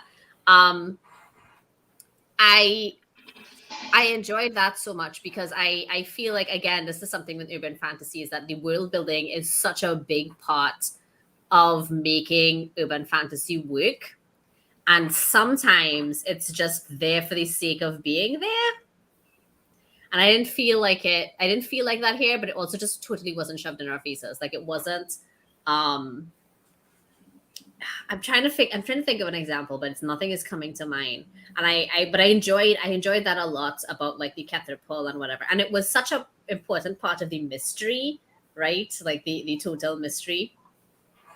I thought that was great. And I also wonder, you'd think that as a writer, I understand the way that people like will develop their names for shit. That's one of the things. Erin, I know you're probably there listening somewhere. Gal, I had to ask you about how you decided. Why is this called Kether? Where did the word cambion come from? I don't know. You'll need to tell me, because I am clueless. But yeah, like, all of those things I thought were just really, really cool. Some of my favorite, my actual favorite thing, Shayna mentioned this earlier, was about the like vibe and taste of Kether. Yeah. How it was like a real, like you were actually having a meal, and it tasted like it's like a sixth sense almost, yes. Right? Yeah. Yes. But also I've seen that in other places where people, because she could sense it, like Succubi could sense it from a distance, but like not too far a distance, but like some distance. But it wasn't like a sixth sense is really what it is. Yeah, like you said, like an aura. It's not, but that's the thing. It's not even. But it's not like a visible aura. You're not. If we're gonna like say that Kether was like a meal, right? Yeah. Because it's clearly like it gave her like. It's like you're smelling it, but it's not a smell. It's more of a smell. Yeah. Yes. Like, so that's what it was. But here's the thing. I don't even know if I could use the word but that's kind of what I like so much about this, right? Is that I can't use any of the five senses to describe it, because even Lily, right, when she's describing what Ketha is and what it feels like, it's taste, but it's emotions, and there's depth, right? Now sometimes you could see depth, but you can't smell depth. Yeah? Sound could give you an idea of depth, but I mean, but you understand what I'm trying to say? You hush your whole mouth, because I know where you're going with that there, Talia. Hush. Hush your stink dirty mouth right now. Oh, now I want to know. You could feel length. Okay. I was not gonna go there. Really? You wasn't? I don't go believe there you. yet, but that's not the point. I wasn't gonna go there yet. There's a difference, depth. She believes in foreplay. Anyway. But like even the metaphor with food, like when you hear chefs talk about things like texture in their food, they mention texture, and then separately they mention mouthfeel. Right? Texture and mouthfeel are actually what people don't realize. Those are two different, they're very similar things, but they are not the same thing. Right? What was the difference? Tell all the people who don't fucking know. Texture is how it physically feels, but like after you chewed and it's in your mouth, and how does that feel in your mouth while you're chewing, right? See, Bree knows. Talking about how things so textures, like how my hand experiences the surface of, is different from how my mouth feels it. And yeah, exactly. I'm gonna be right back, you guys. But yeah, like I love that we're all adults here, and this is still the dumb shit that we joke about. It's a term that they use to describe how something feels, how something looks, because you can see texture, you can feel texture, but the different nerve endings in your body experience texture differently. Tell me more. Trying. I guess you got my number, girl. You can call me. I can show you the way. Yeah. But yeah, like that, and to me, I got that difference. So like, it's like her, like that Ketha feel, like how that Ketha feels to her. It comes with emotions. It's like comfort food, like how we experience comfort food versus a punishment meal. Like, no, you can't get KFC. You got food at home, and the food at home is, like those things. Like it's that different. I don't want to spend the entire, because I definitely want Erin to come on here and have like enough time for us to have like a substantial conversation with her and ask some I'll just be fangirling. I mean, I have questions, but I'll fangirl. But I want to go a little bit more into the world building, but not just the Ketha. So the Ketha was one thing, but there was a history here in this world, right, that informed our villain and his motivations, actions taken, the way some of the other characters and side characters engaged. There was all of that was also present, again, without being like flung in your face constantly, like, and also one of the things I appreciate, so this is a thing that happens so often, I find,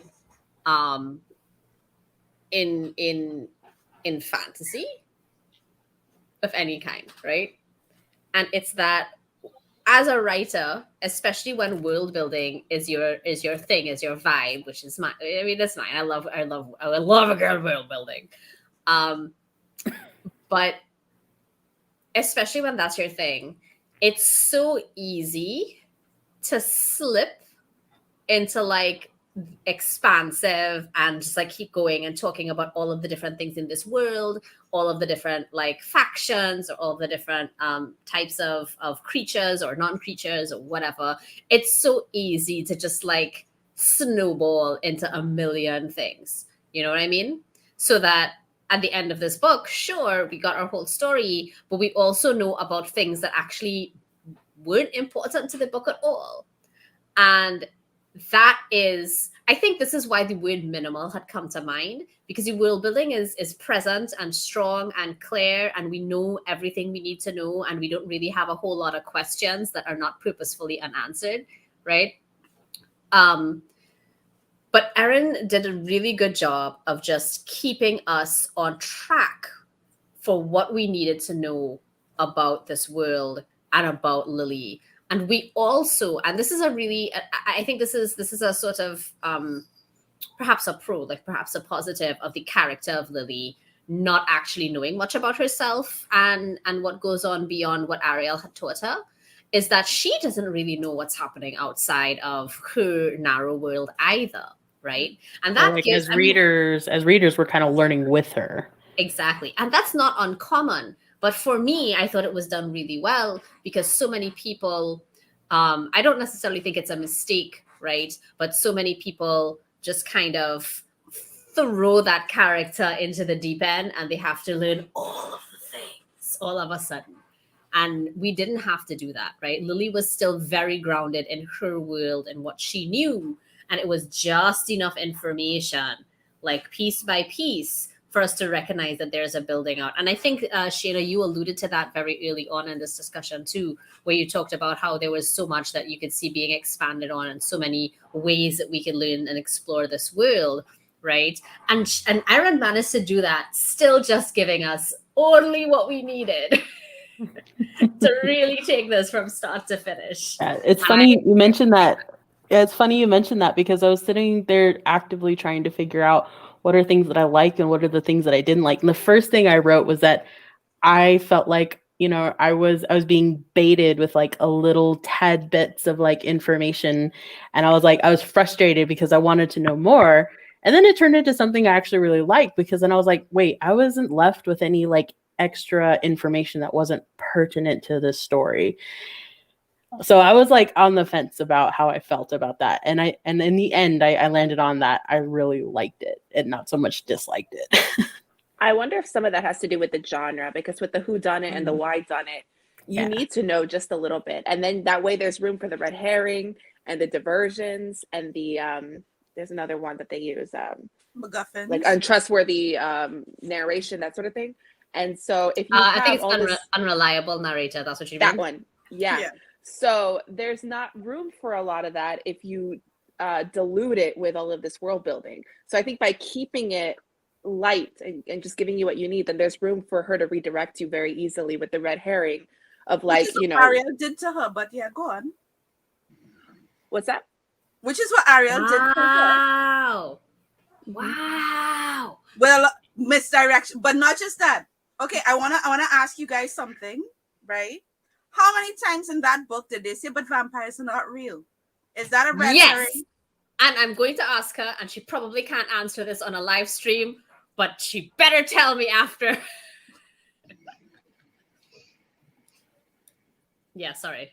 But no, same thing, right? But yeah. It's part and parcel of what I love about the genre, about the whodunit genre, if not the urban fantasy genre. I mean, Makai's not the only one that can binge read. Urban fantasy. I did all of Jim Butcher's in less than a week at Kair's suggestion. One of the greatest weeks of my life, by the way. Thank you. I mean, lots of men writing women, but also, I mean, fun to read. I can't deny that they're fun to read. Yeah, it's like a lot of it is guilty pleasure, but again, going back to being able to binge read urban fantasy, is it a light, fun read for me? Yes, it is. Was this a light, fun read for me? No, it was definitely a fun read. I'm reading this because normally these are stories that I read, as popcorn. This is popcorn to me, right? It's something to do. I really like it. I love it even. But this book was different. This book took me out of my element as a reader. And I'm there just there oohing and eyeing as a writer because of certain elements that were present. And it wasn't just present like, a nice lamp. It was a lamp that gave us really good light. You know what I mean? It was It was a ring light, not a lamp. Right. It was functional. And this was like one of those meals that it's comfort food, but it's also healthy, but it's also really pleasant to the eye, and it also smells really good, you know. And this was that read for me. And I can see, and it says it's one of, so there's more to come, I guess. I hope. I'm praying.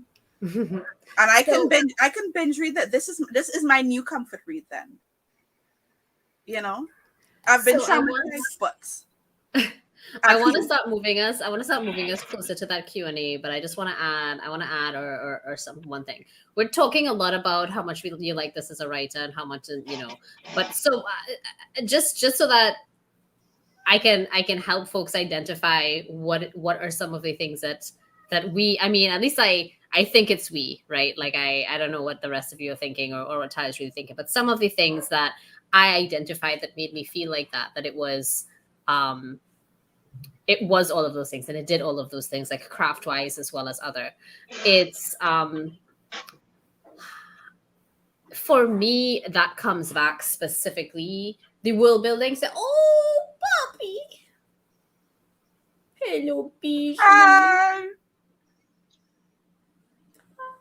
Okay, sorry, pet distraction. Shit, what was I saying? Okay, so it's so like the world building was great, but the thing that comes like that I feel most people might talk about when they say things like what you're saying, Natalia, I think it's more character based. And what I'm thinking is stuff like how the characters are always the characters, and the only time they do something out of character is, like Mel had said earlier, shady shit that gives us a like it rings a bell for us, it pings us, right? And things like honestly I think that almost no story is better than their antagonist is strong. And as much as I hate to keep harping and coming back to Ariel, that's the kind of thing that we're talking about when we say the things like what you're saying there, Talia, to me, because Ariel was a strong antagonist, right? To me, he was a very strong antagonist.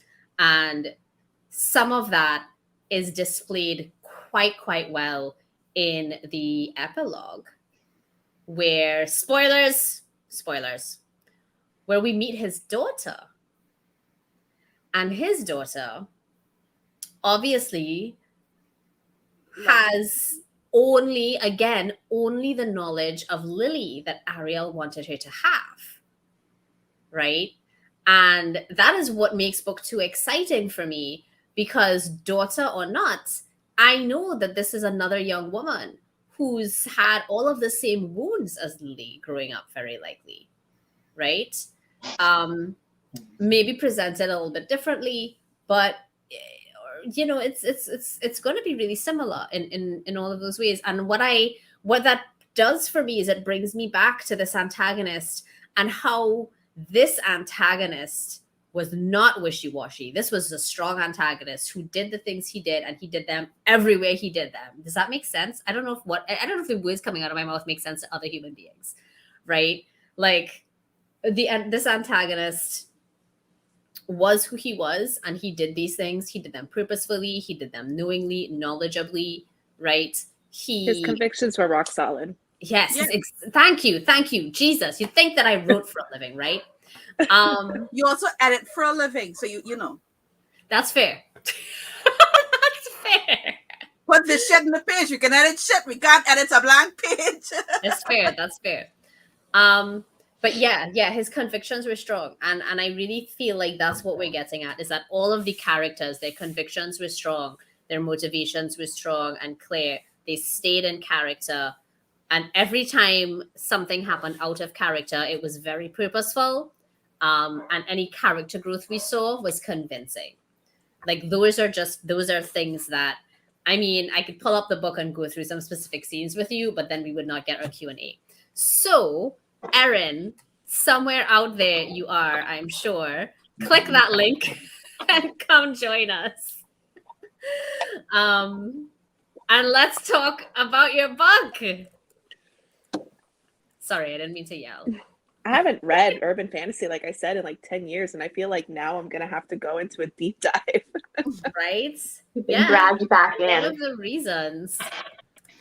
the reasons, I'm just gonna message her just in case. Oh wait, no, there she is. Hi!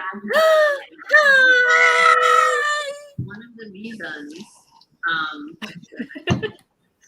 wait, no, there she is. Okay, is somebody playing YouTube? Is that Erin? It's okay. I think she has a lag from us. Yeah. Well, what folks see on YouTube has a bit of a lag to when we're talking about it, which is why we get comments a little bit late sometimes. So if Erin was watching and then she clicked the link, because I do that too. Sometimes I have our YouTube open to make sure it's running properly, and I always forget to like turn it off. But because of my headphones, luckily. Anyway, hi Erin. Hi. Welcome. Thank you so much. I'm so honored to hear all of your experience of this book and hear that what I was writing came through in so many ways. My heart is full, and I've been not commenting in chat, but listening because I didn't want to disrupt the discussion, but just thank you so much. There's not really great words for that feeling that of having your words understood. So really enjoyed your discussion and all of the insights that you had. And I'm happy to answer any questions that you had.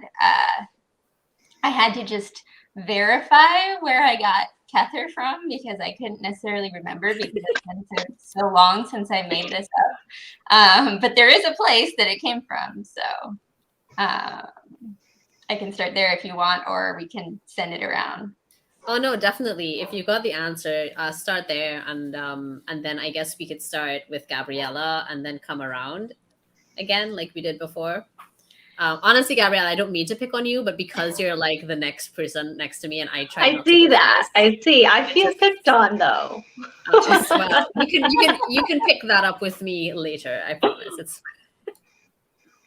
So the term Kether, I actually borrowed it from the Tree of Life.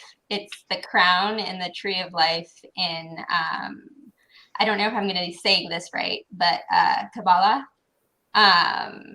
So it's actually like infinite life energy is part of the meaning of that. So that's where that term came from.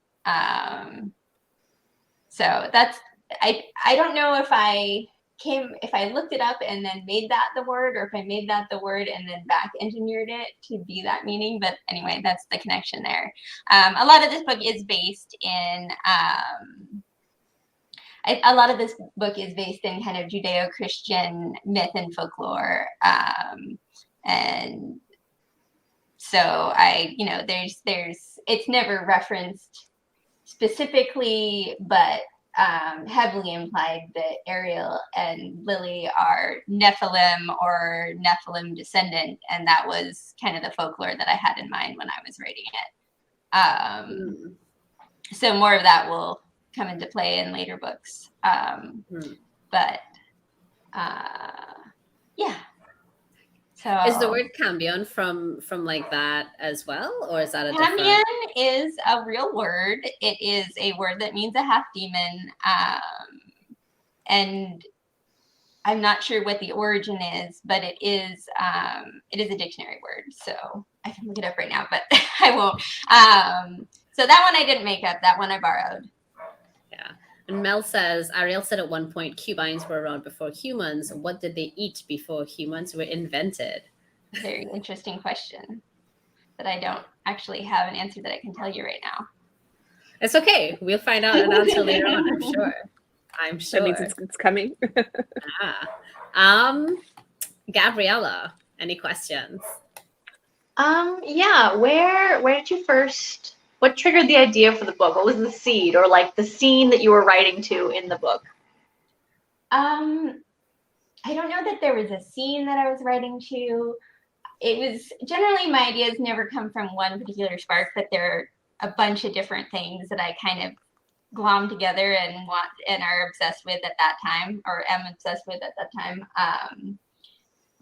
The experience of being touch-starved was very central, and you guys talked about that a lot. And I was very interested in the ideas of power exchange and essentially doing that in a way that was ethical. So questions of power, sex, relationships, healthy and otherwise. But I mean, to a certain extent, I just really wanted to write an urban fantasy because I loved urban fantasy. And when I thought, who is going to be my character, that was when these other aspects kind of came into play of who Lily was, what her internal conflict was, and where she came from. And I'm a pantser, so when I was first drafting this book, fun fact, I didn't know that Ariel was a bad guy until halfway through my draft. You surprised yourself. There is a scene in which I was writing going, well, damn. You're not who I thought it was. Apparently Mel G knows that feel. The joy and adventure of being a pantser. You surprise yourself. But I definitely think that I was just nodding along and clapping and laughing in delight as you guys are talking about this, because there is a lot of this book that is a little bit of we'll call it a call out with love to some of the tropes of urban fantasy and paranormal romance that, I've read a lot of, and some of it I love more than others. But the reversal of Ariel being this alpha hole who is very sexy and very seductive and very powerful, ending up being this horrible person. It wasn't necessarily intentional when I started, but it is very intentional as the book is today. So. Sweet. Thank you. I rambled. No. This is exactly why we asked you to be here. Shane, anything you want to ask? Oh, I have lots of questions, but I think what I will start with is I was particularly impressed, we had in the very beginning of the book, you kind of mentioned a little bit about, some of the history of I guess Ariel's and Nepenthe's trauma, right? Of, having gone through this genocide in Tonopah. And in my mind, I was thinking oh, that's an interesting detail. But I really liked how you kind of built on that as the story went along. And I guess overall, I'm really curious. Are we going to hear more about what happens at Tonopah? Are we going to kind of learn more about it as maybe book 2 comes along? I'm dying to know. Right now, there's not too much of that in book 2. Book 2 is kind of going in a little bit of a different direction. But it's definitely something that I've been noticing as, people respond to the book, as people have a lot of questions about that. And I think it's something that needs more development, so that it'll definitely be addressed in future books. That makes me happy to hear. There will definitely be, I think that book 3 is probably going to circle back around to a lot of the things that came up in this book. But we shall see. I haven't written book 3 yet, so it's still out there and waiting to be discovered. Oh man, I can't wait. Book 3 is definitely going to be about going back to your roots and fathers and family and so daddy issues. I can't wait. I don't know if you heard that, Erin, but bring. What? I was like, ooh, daddy issues. I can't wait. I mean, Lily has a lot of daddy issues, so we're gonna have to examine those at some point. Lovely. Shay, did you have another question before I do. I have one more, right? And I'm curious because Lily has this scene where she's kind of, I guess, almost forced to have to go and take Nepenthe's place and have that dance, right? And I thought it was just really powerful how, you know, she kind of starts out like just super, super nervous, but then she kind of just like grows into it. I guess like for me, when I'm writing scenes like that, I kind of have this purpose of like trying to, I don't know, like arc the character into like saying like, okay, this is where you were, and then now this is kind of where you're headed. But like after that, you still kind of get this sense that Lily still has this kind of struggle, that she's, you know, got this whole journey still ahead of her, right? But like she just has this powerful moment. And I guess as the author, as the source, like what was your motivation for her in that moment? I definitely wanted her to have an opportunity to kind of step into that power and experience it in a way that was positive instead of negative. But I think that when we are learning to kind of own our own power, we step into it and away from it. And I think that that's a big part of her journey, is that she steps in a way and in a way in a couple different ways. So it's kind of her glimpse and her taking on the mantle of this person who kind of gave her a model for a moment of kind of the power that she could have. But it's definitely not entirely hers yet at that point. She's playing a role and she's kind of practicing in a way, and still trying to find a way that it fits her, because I don't think that Lily envisions her life as a burlesque dancer, but having that moment, I think she gets to experience how powerful her abilities might become. That's Awesome. really, I want to circle back to Sheena if you have any other questions, and then Bree, but I do want to make a comment about that with the dance. Something that we've been looking at and identifying a lot in the books we've been reading since we started this earlier this year. Oh my God, earlier this year, yeah. Oh God, shit. Is all of these sorts of mirror moments and how writers use these mirror moments. And I thought that was really interesting at the beginning when she sees Nepenthe on stage, and that's, you know, the vision of who she could be, right? That's the mirror. That's a mirror moment, you know. And then Sebastian is there as well as Ariel, and you kind of have just all of the power dynamic that happened in that one scene from start to finish is kind of amplified and examined over the course of the rest of the book. And that's a really, really beautiful sort of scene and moment. I just think that was really clever. And I know that maybe you probably tell me something like, oh, I had no idea that's what was going to happen when I wrote it. But at the end of the day, you did. And it was, yeah. So the Lily in the club dancing on stage scene was one that I did write later. I think that came in the second or third draft. Because I thought it would be really cool to have that scene. And I thought it would be really interesting to have her mirror it. And as it developed, I think it started to echo the earlier scene more, which is, you know, the power of revision and editing is that you can take a fun idea. I think it would be exciting if this happened, and then actually weave it back into the overarching theme and story. Okay, cool. I'm glad that it was on purpose. Honestly, that makes me feel good. Cool. Okay, well, Shay, if you have anything else you want to ask, and then and then we go on to Bree. Oh, I'll let Bree take it from here, because I could ask questions like all day. I was really excited when I got to the epilogue, because I was like, oh, there's a sample. There's like, you know, it's like when the mystery ends and you're left with like another dead body or something, right? And I love that, because I'm like, oh, there's more. So I got excited. So I guess my question for you is, I know you mentioned a book 2 and a book 3. Is do you envision this as a trilogy, as like an ongoing series? What's your goal for this?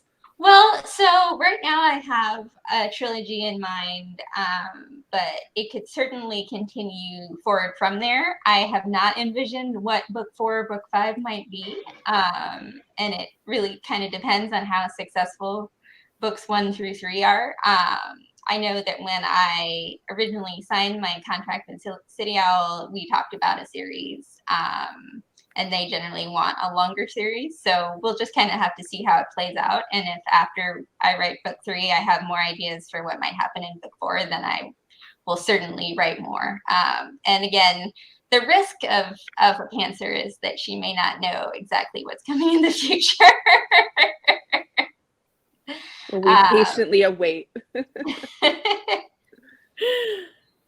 Anything else you want to ask, Bree? Talia. Okay, where do I remove the cameras from my home? Because you wrote both me and my husband. Please. And secondly, can I get my therapist notes back? Thirdly, why do you choose to personally attack me with this? I do have to apologize for personally attacking you with the character Lily. That was not my intention, but no, that London, is just how well written. That is just how well written Lily was. That is just how perfectly written Lily was. Like Lily would like to know, you know, if she could get a referral to your therapist, because clearly she needs a therapist. Have you met me? Because you would not be asking for that. You giving your referral is like slandering my therapist. So hold on, real Talia. questions, Wait. 1 second, Talia. So what less? We've just kind of been jumping in and talking as normal as we do. What less is saying that he knows 1, 3, 5, and 6. So that would be me, Shayna, Talia, and Bree. And he says it's his first time seeing 2 and 4, which would be Gabriella and Erin. So what less? And I guess for everybody else who doesn't look at this normally, because we stopped introducing ourselves like, I don't know, episode 2, episode 3, like a long time ago. Because we're famous now. Flips here. No, bitch. Because we're lazy and we're too excited to talk about. It would be nice if you guys had little name labels under your name. I don't know how to like put those back. We used to have them and now we don't, and I don't know what happened. I'll figure it out and put them back. But the lovely lady in red right between me and Shayna is Gabriella. Gabriella, I don't know if you want to do a quick intro. No. Quick intro? No, I have nothing. Like that. It's fine. That's I've been Gabriella. put on the spot so many times this stream. I know. Just this entire time, she's like, "Well, you haven't been here, so I'm just gonna put you on the spot over and over again." Exactly. This is my punishment. Gabriella's an OG book cult member. She was one of the first folks who hopped on here with us. If you go all the way back to like episodes 1 and 2, what less, you'd see that Gabriella's there. And then life things happen and she hasn't been here much, so I've been picking on her all night, supposedly. And then Erin is the writer. Erin is the writer of the book we're talking about today. Her book came out on the 9th of November. Erin, I don't know if you have a bio. I really should have asked you to like introduce yourself properly, but I was too excited, so that's my bad. I'm terrible at introducing myself and things like this. My name is Erin Fulmer. I'm the author of CAMBION'S Law. This is my debut novel, and ooh, it's so pretty. Thank you. I should have brought it so I could show it, but I did not. And I'm just really, like I said, I'm just really honored to be here and to get to talk with you amazing ladies about my book and to feel seen in what I wrote. And just thank you so much for having me. Thank you. I'm going to try not to misstep now. It'll be fine. Like I'm sure that if that happened, at least 1 or 2 of the rest of us would start crying too, and it would be fine. Talia, so back to your question that you were going to ask. Sorry. Oh my god. Yeah. So in terms of so we all know that there are no vampires, right? Yeah, there are no such thing as vampires. We know that. Lily is very emphatic that there is no such thing as vampires. So I want to talk about Danny for a sec. I want to talk about how much I loved Erin's response to the vampire question. Lily is very emphatic. It was a statement that I just had to make and then move on to my real questions. One of which, tell us about Danny and like her creation and like what that means to you. Because I'm glad you guys all love Danny because she's my favorite character in the whole book. Danny is the MVP. So one of the things that was really important to me in this book is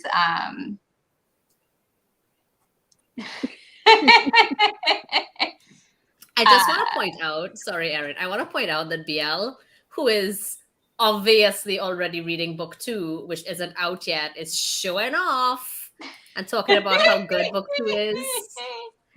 I also have book 2, but I didn't want to read it before this because I didn't want to get us off track.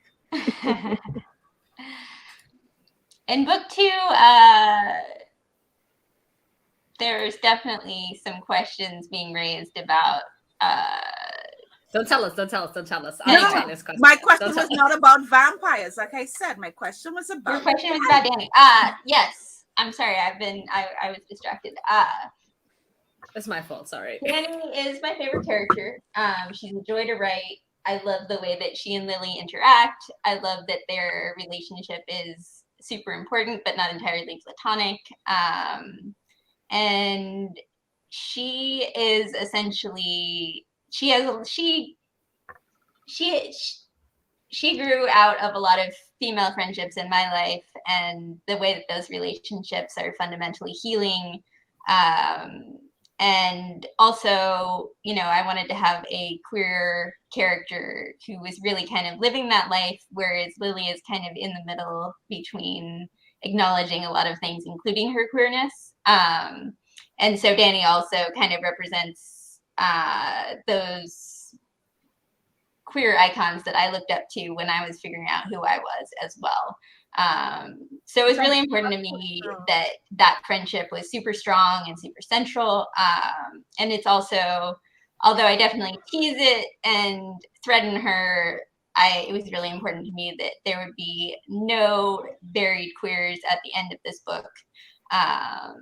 So she gets to have a happy ending, even more so than Lily.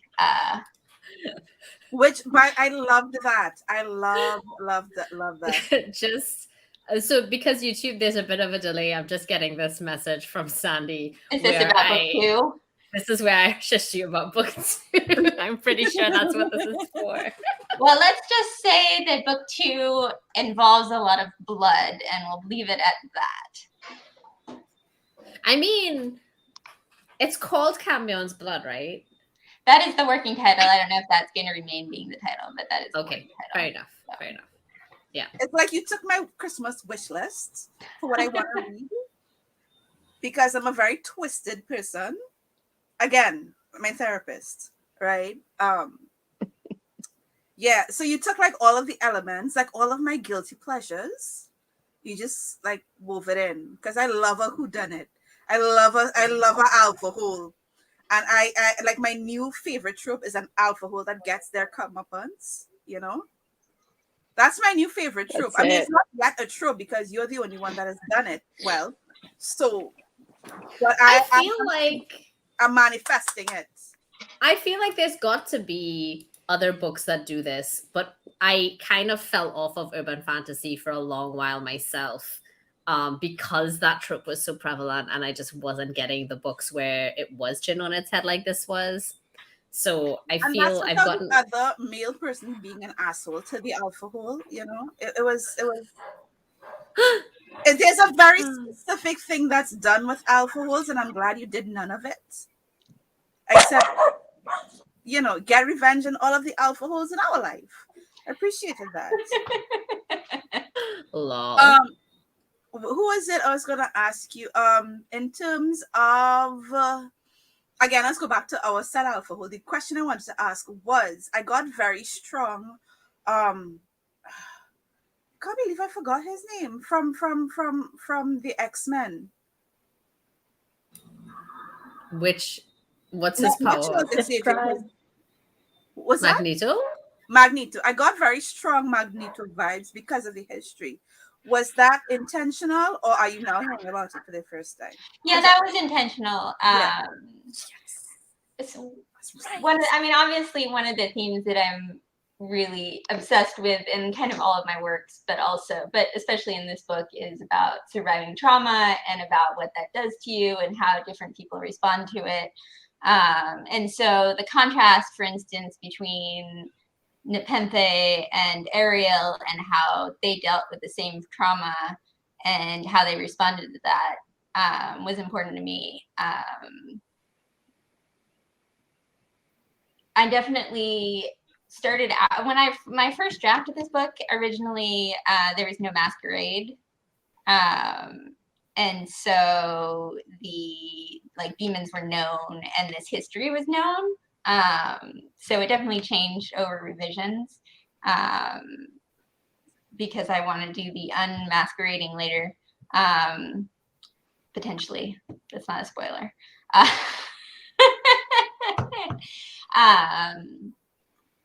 But yeah, it was definitely intentional to have him kind of have this trauma history as well.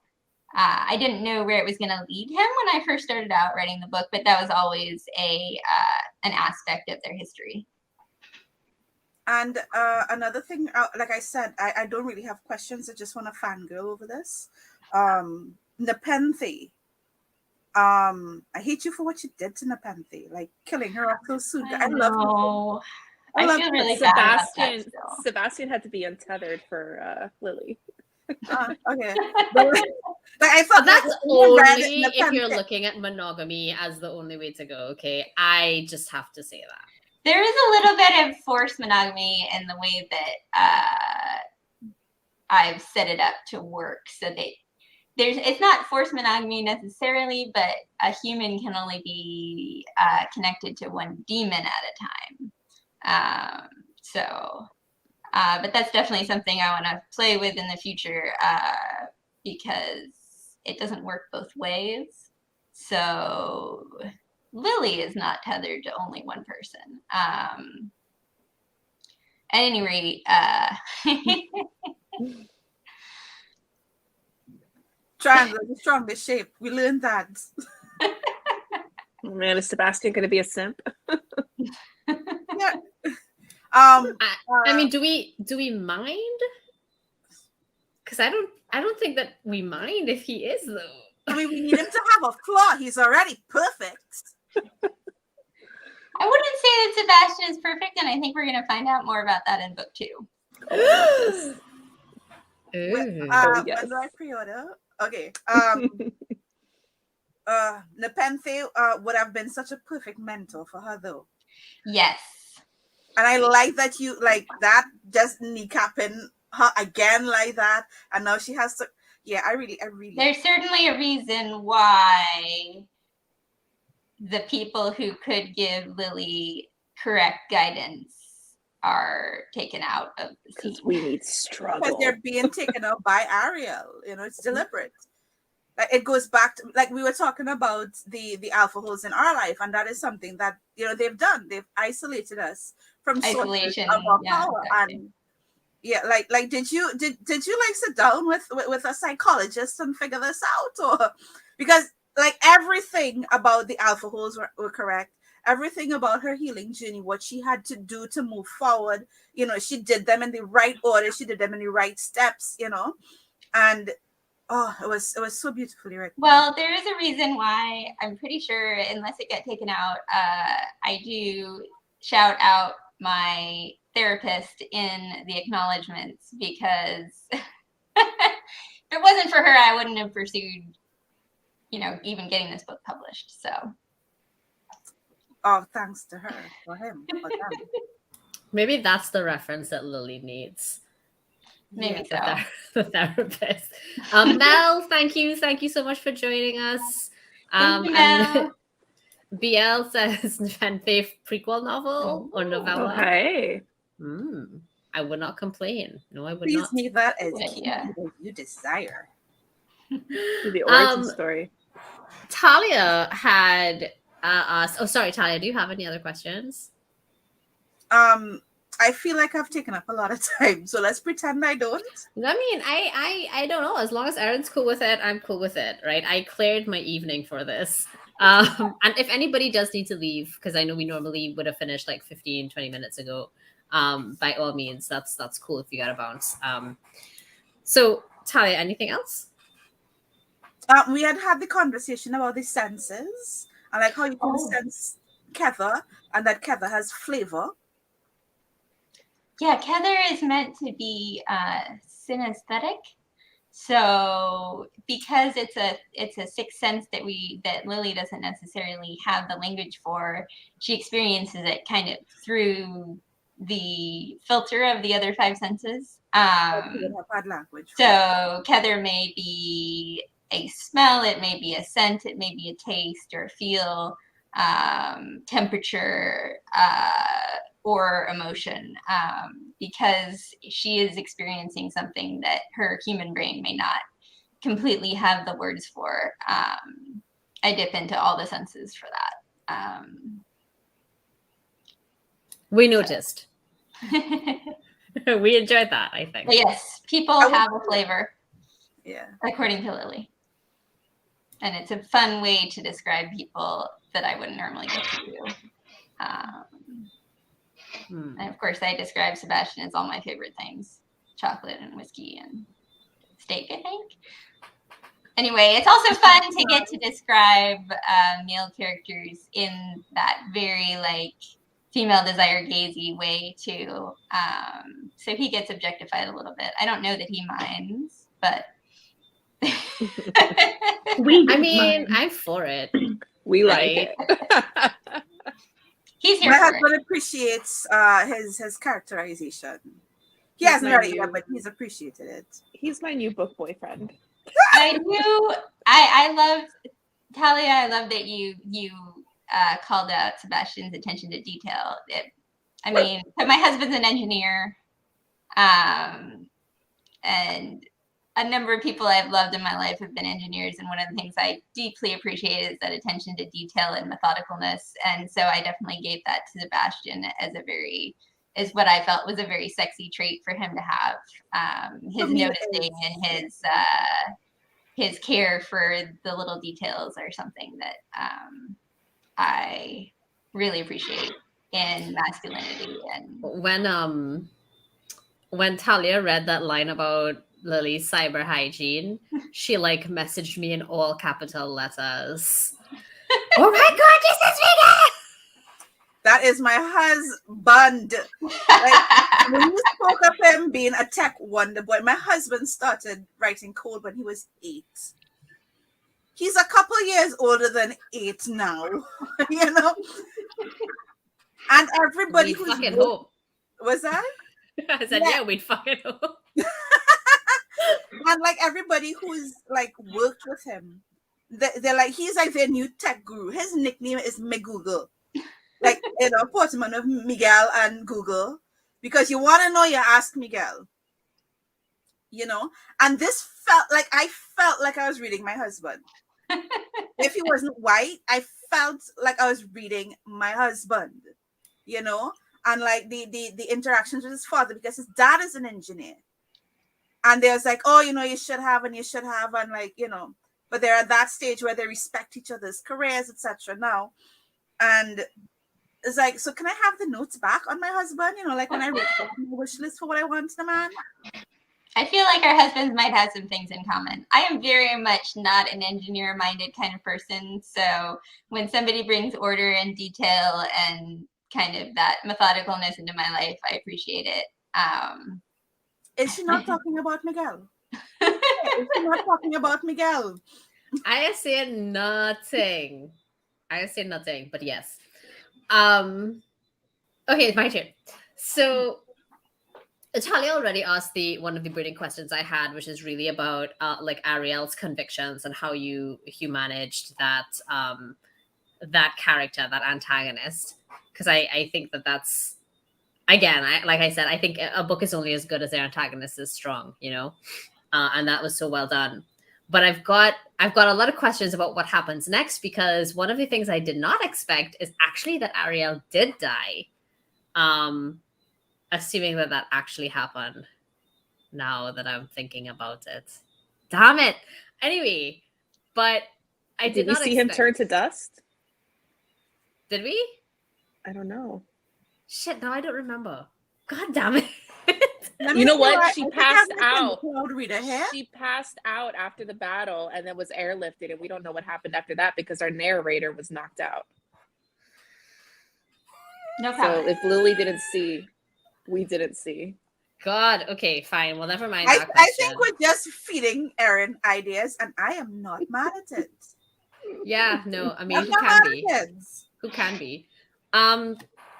Okay, then that's not a question that I'm gonna ask now because I'm just gonna go read book 2.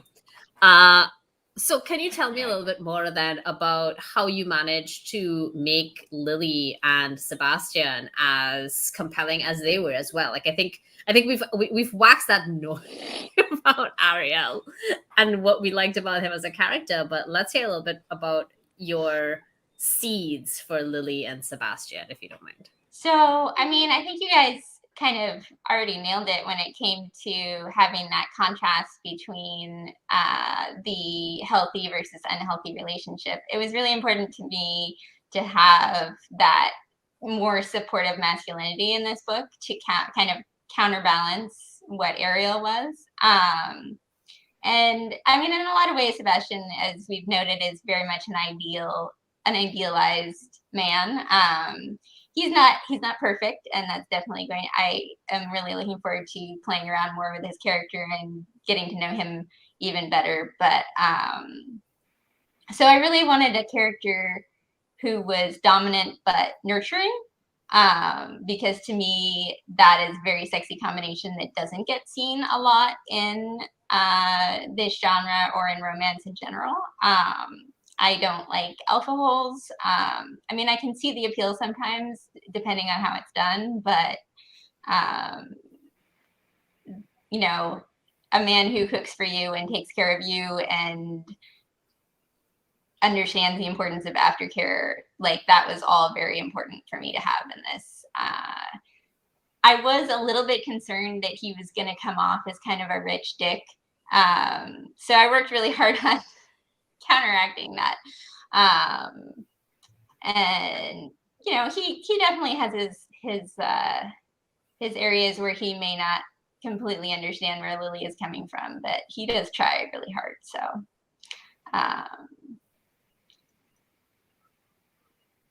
comments on book 2 I can't make. That's fine. I figured so because I could see that you're like, what can I say that I can't say? Well, what about Lily? Since we get to explore more about that with Sebastian later, let's talk a little bit about Lily in this book, and I do want to ask a little bit about some of your choices for like the beginning, like where you started and how you chose to start at that point in particular. Well, the original opening chapters were actually, I think, chapter 6, when she is in the courtroom. And I had some reader responses who were like, well, I'm not really into legal dramas. So I'm like, it's not a legal drama. There's action and supernatural stuff. So I switched it around so that the genre was more clear from the opening chapters. And it took me a couple of iterations to get to the one that is now the published form of the book. But I mean, there are a couple, like I said, there are a couple versions. There was one draft, she found out about the murders in Danny's morgue, and then I wanted it to be that she was more involved from the beginning. So I decided that having her be the one who discovered the first body was going to be kind of the traditional mystery opening of the body drop. So I'm a big mystery. I mean, I guess it's probably obvious from the book that I wrote, but the first books that I got really into were like classic mysteries. So I'm all about that. And that's like, I think all of the books that I've written so far have some aspect of that mystery detective story in them. Because I love it. The discovering the truth and filtering out the truth from the lies, and kind of the themes of justice and injustice, and what do we do when justice doesn't, when you know, institutionalized justice doesn't work.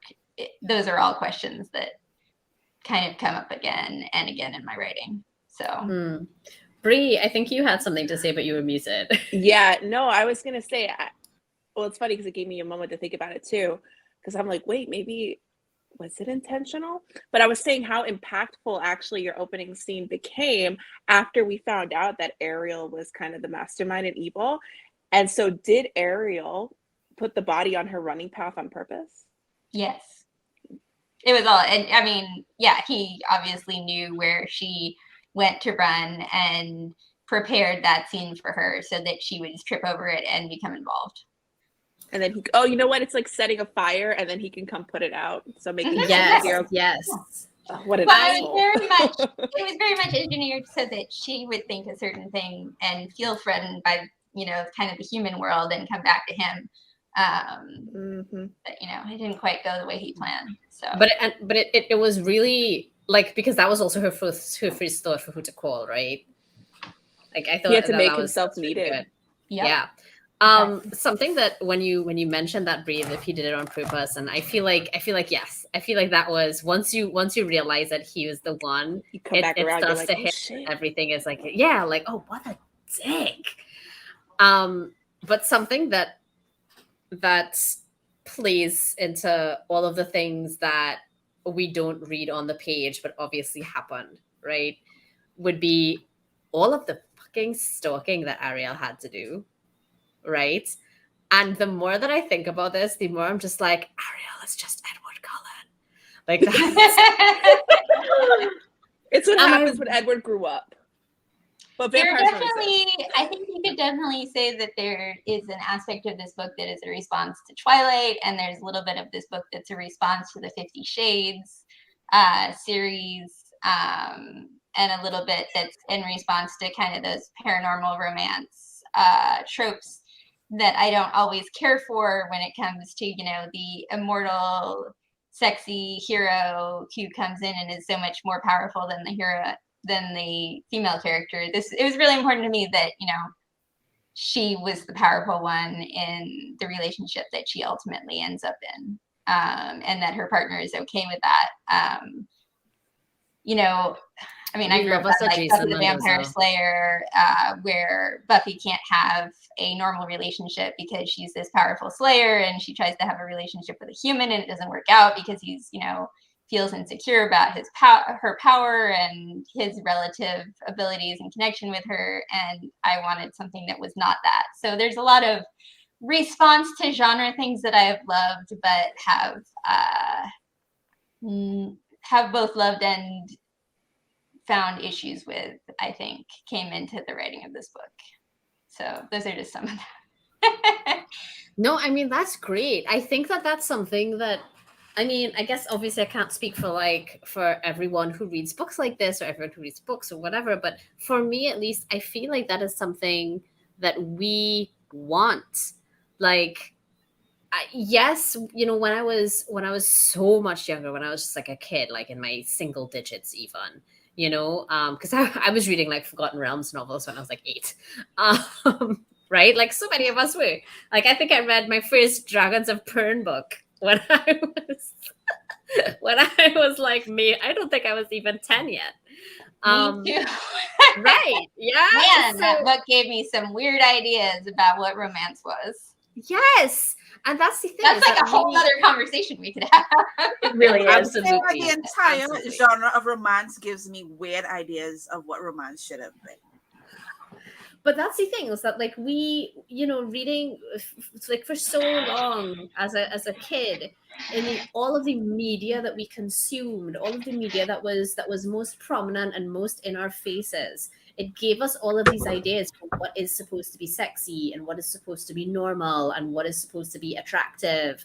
And it's why like fucking people like that one guy who like went into my room and put chocolate and shit on my bed thought that was so beautiful, and I was like, bitch, right? Like there's like you had given us that backstory with the chocolates, and it's like you had set it up so that people, oh, he's so romantic, and then you got to the part where you walked in and the door was slightly ajar, and I was like, 10 Bundy vibes.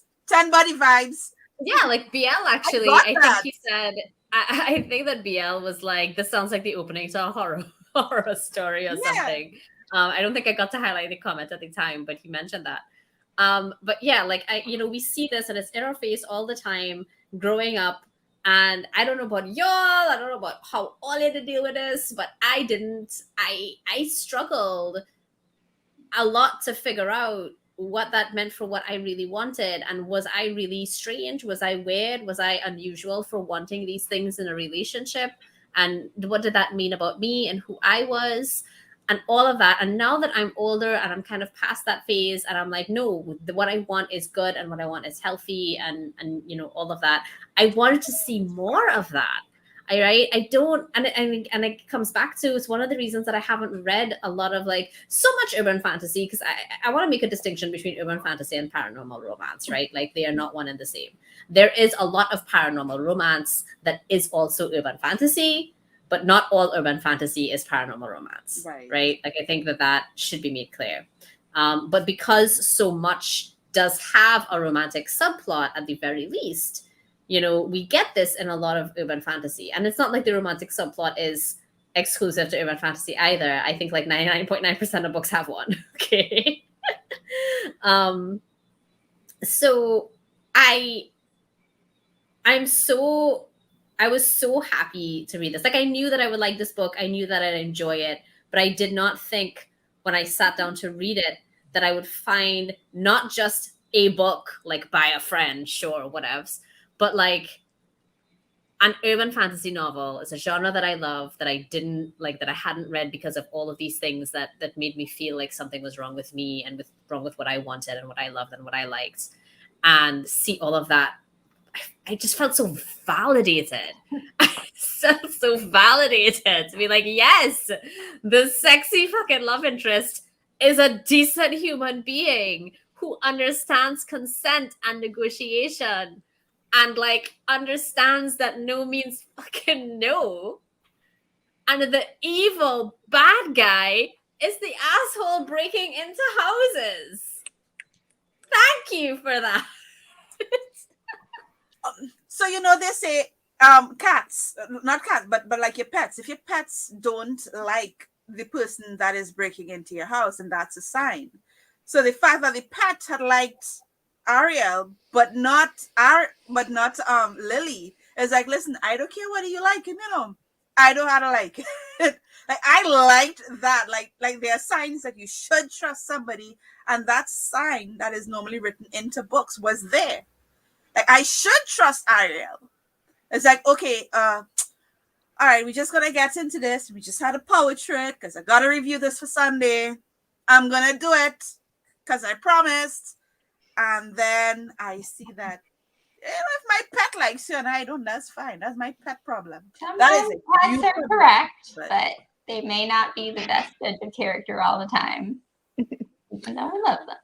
But going back to these examples of relationships in books, Twilight came out when I was in high school, and I remembered reading it, and the whole scenes again where he's outside her room watching her sleep, and in my young 16-year-old self, I'm like, this is love, this is romance. If a man watches you and protects you and inserts himself in your life, like this is what you want. Sabotages your car. I felt because he's protecting you. He did it because he loved you. And so here I am as a young impressionable. I fell for that shit. And in my 20s, I fell for that shit with real men and found myself in a world of hurt. And so now actually, you know, my biggest kudos to Erin, because when I was reading this book and I have this example of a shitty guy in her past and then something healthy for her, it was like eating a really good steak when you've been given hamburger all your life. And so it was such a joy, because these are the kind of books that I think we all aim to write, that we all aim to read. And so I freaking loved it. So, oh, thank you so much. And, you know, thank you for sticking with it when you weren't sure that it was going to end up being the way you wanted to go. The best books do that, though. The best books. We trusted you. We trusted where you were going. Thank you. Yeah, and I think that, I mean, obviously, I think it's clear from the book that I wrote that I've had some of those similar experiences, and, you know, trying to learn what's healthy when everything that you read in media, or not, maybe not everything, but a lot of what you're reading and consuming gives you a warped picture of what that should be, it's a journey. You have to kind of find that for yourself. And so that's kind of the journey that I put Lily on, and it was my own journey as well. I mean, I wrote this book and I revised it during like the whole Me Too thing. And there's a lot in, I think, Ariel's characterization of like the apparently feminist man was kind of part of what I was trying to send up, where he's like all for her empowerment, but only as long as it, you know, fulfills his idea of what that should be. Yeah. So that's all I'll say about that. I really like that whole hashtag not all humans moment that you put in there. Mm-hmm. Oh, that man. that had me The pop culture references were fantastic. dying. On point. It's always a risk putting those pop culture references in because it means that the book will age itself rather quickly, but it is a book of its time. I did write it in response to a lot of those things that were going on kind of in my wider world, and in my personal world. So I think that it is fair for it to be a book of its time. I mean, Sorry, you were gonna say something, Gabriella? I might need to run now, guys. This has been a really great discussion, but we have gone quite No, long. it's cool. It's cool. It's been like I a half actually hour haven't longer than. eaten lunch yet, and I should probably do that. Sure. But you know, are there more questions that you answer first? Talia first, and then I will close up, I guess, or unless Shayna and Bree have other questions. Okay, this is our wrap up with what we like, what we didn't like, etc. No, I think you were going to say something before Gabriella said she has to go. I think that even though you said that it's going to age the book in terms of references, that I feel like your entire book was about consent. The entire, like the major theme was consent. Yes, we got to the, consent is sexy and so on, but consent has always been key throughout the entire book, and I felt like it did that. So, in terms of, it's about the consent is sex, I felt like that was a little bit of a misleading thing, that was said. But consent has been like the topic of conversation right through the entire book. And we've seen healthy and we've seen unhealthy versions of what consent is. And so I appreciated that. So I don't really think that the core message of the book would have been lost, because I've been hearing not all men long before hashtags existed. I've been hearing not all men. That's so fair. I don't feel like it's been set in time, but it's not been aged. You know what I mean? And I genuinely feel for that. And I want to just add a little bit to what you're saying there, Talia, is that as far as like aging, like books being like aged based on their references and stuff, I honestly feel like, because I have a newborn fantasy that I started writing a while back, and that was one of the things that one of my beta readers had mentioned, is that, oh, well, do you want to include these references because it's always going to date the book? And people sometimes, or often, I think, read for that. They want a certain vibe, like they want that 90s vibe, or they want that early 2000s vibe, or they want that, and they look for some of those markers. And I think that when you write for the time, and like you acknowledge that and you own it, it often makes for a richer world and a richer reading experience. So I mean, to me, I don't think that was such and it grounds, and part of the urban fantasy genre is you're grounding the supernatural aspects in the real world that you know. And so pop culture references do act as kind of an additional grounding factor to tell you, we're in the vague, 2010s, or I started writing the book in 2015, so it probably is a little dated now even, but I think that grounding was intentional in that way. Yeah. I'm really glad that even though you thought you might have dated your work, you still went ahead and wrote the book that was authentic to, to your vision.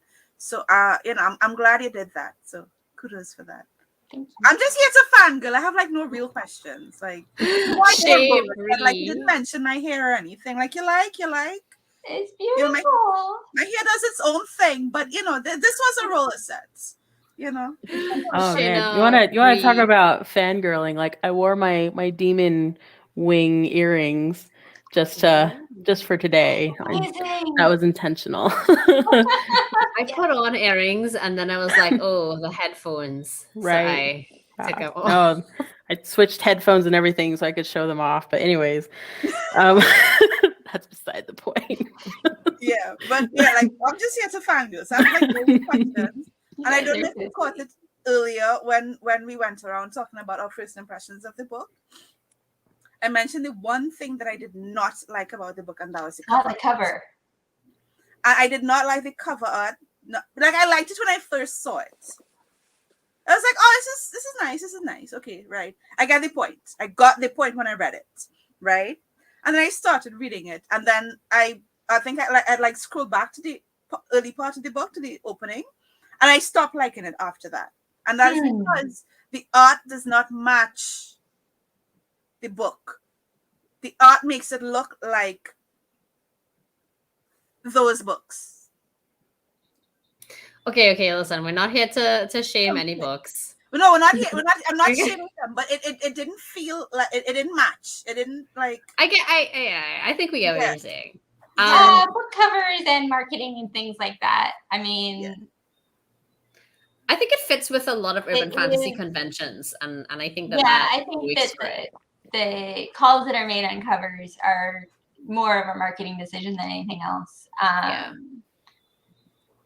I definitely appreciate what you were saying, though, that the book is more than what it appears on its cover. Because I think that is fair in some ways. I love my cover. It is gorgeous to me, and I think that they did an excellent job on it. But what I'm hearing in that is that it transcends the genre a little bit, and that makes me really happy. So I'm here to. I don't think that this is something that I can do personally, but if there was one thing I could do with my writing in this genre, it would be to kind of reinvent or bring it back. We're bringing it back. Like genre I said, of urban fantasy. one That's thing one that I I really, really love. And it's not like I hated it either. It's not like I hated it either. And it's just like, again, it's like, wow, the one thing I didn't like was the one thing out of your hands. So if that's gonna give you a little bit of negotiating power moving forward, I got you, girl. I got you. Shay, Bree, is there anything that you ladies would like to say or ask before I wrap it all up? Yeah, no further questions. I think just eagerly awaiting book 2 because I need to see what my book boyfriend's gonna do next. Shay. Oh my gosh. I'm insanely jealous that Kara gets to go pick up book 2 and read it after this, but yeah, I'll say I'll rest my case. This is fantastic. I can't wait to go force other people in my life to read this. You guys have been so kind and so delightful. Thank you so much for having me. And my heart is full. I said that already, but it's still true. And okay, that's all I have to say. We're glad, and I'm really glad that everybody seemed to enjoy this book as much as I did. I know that normally for the traditional wrap up, we all kind of go around and give our last thoughts. I can leave and you guys can talk. Honestly, well, it's not that. It's not that at all. It's that it's like we're edging on 3 hours. So I'm just gonna say, thank you to everybody for watching. I think that the summary is. It's a really fantastic book. It's got a nice mystery. It's got a fantastic twist, a really strong antagonist, a believable main character, a very lovable, delicious love interest. And consent, which is really sexy. And I think that if you are particularly, someone like us who are women who grew up with these sort of same issues of what romantic relationships look like in media that really didn't gel with what we recognize was healthy and what we really wanted. And now you're in the space, the mood, and you desire a good, healthy, working through all of your shit romance.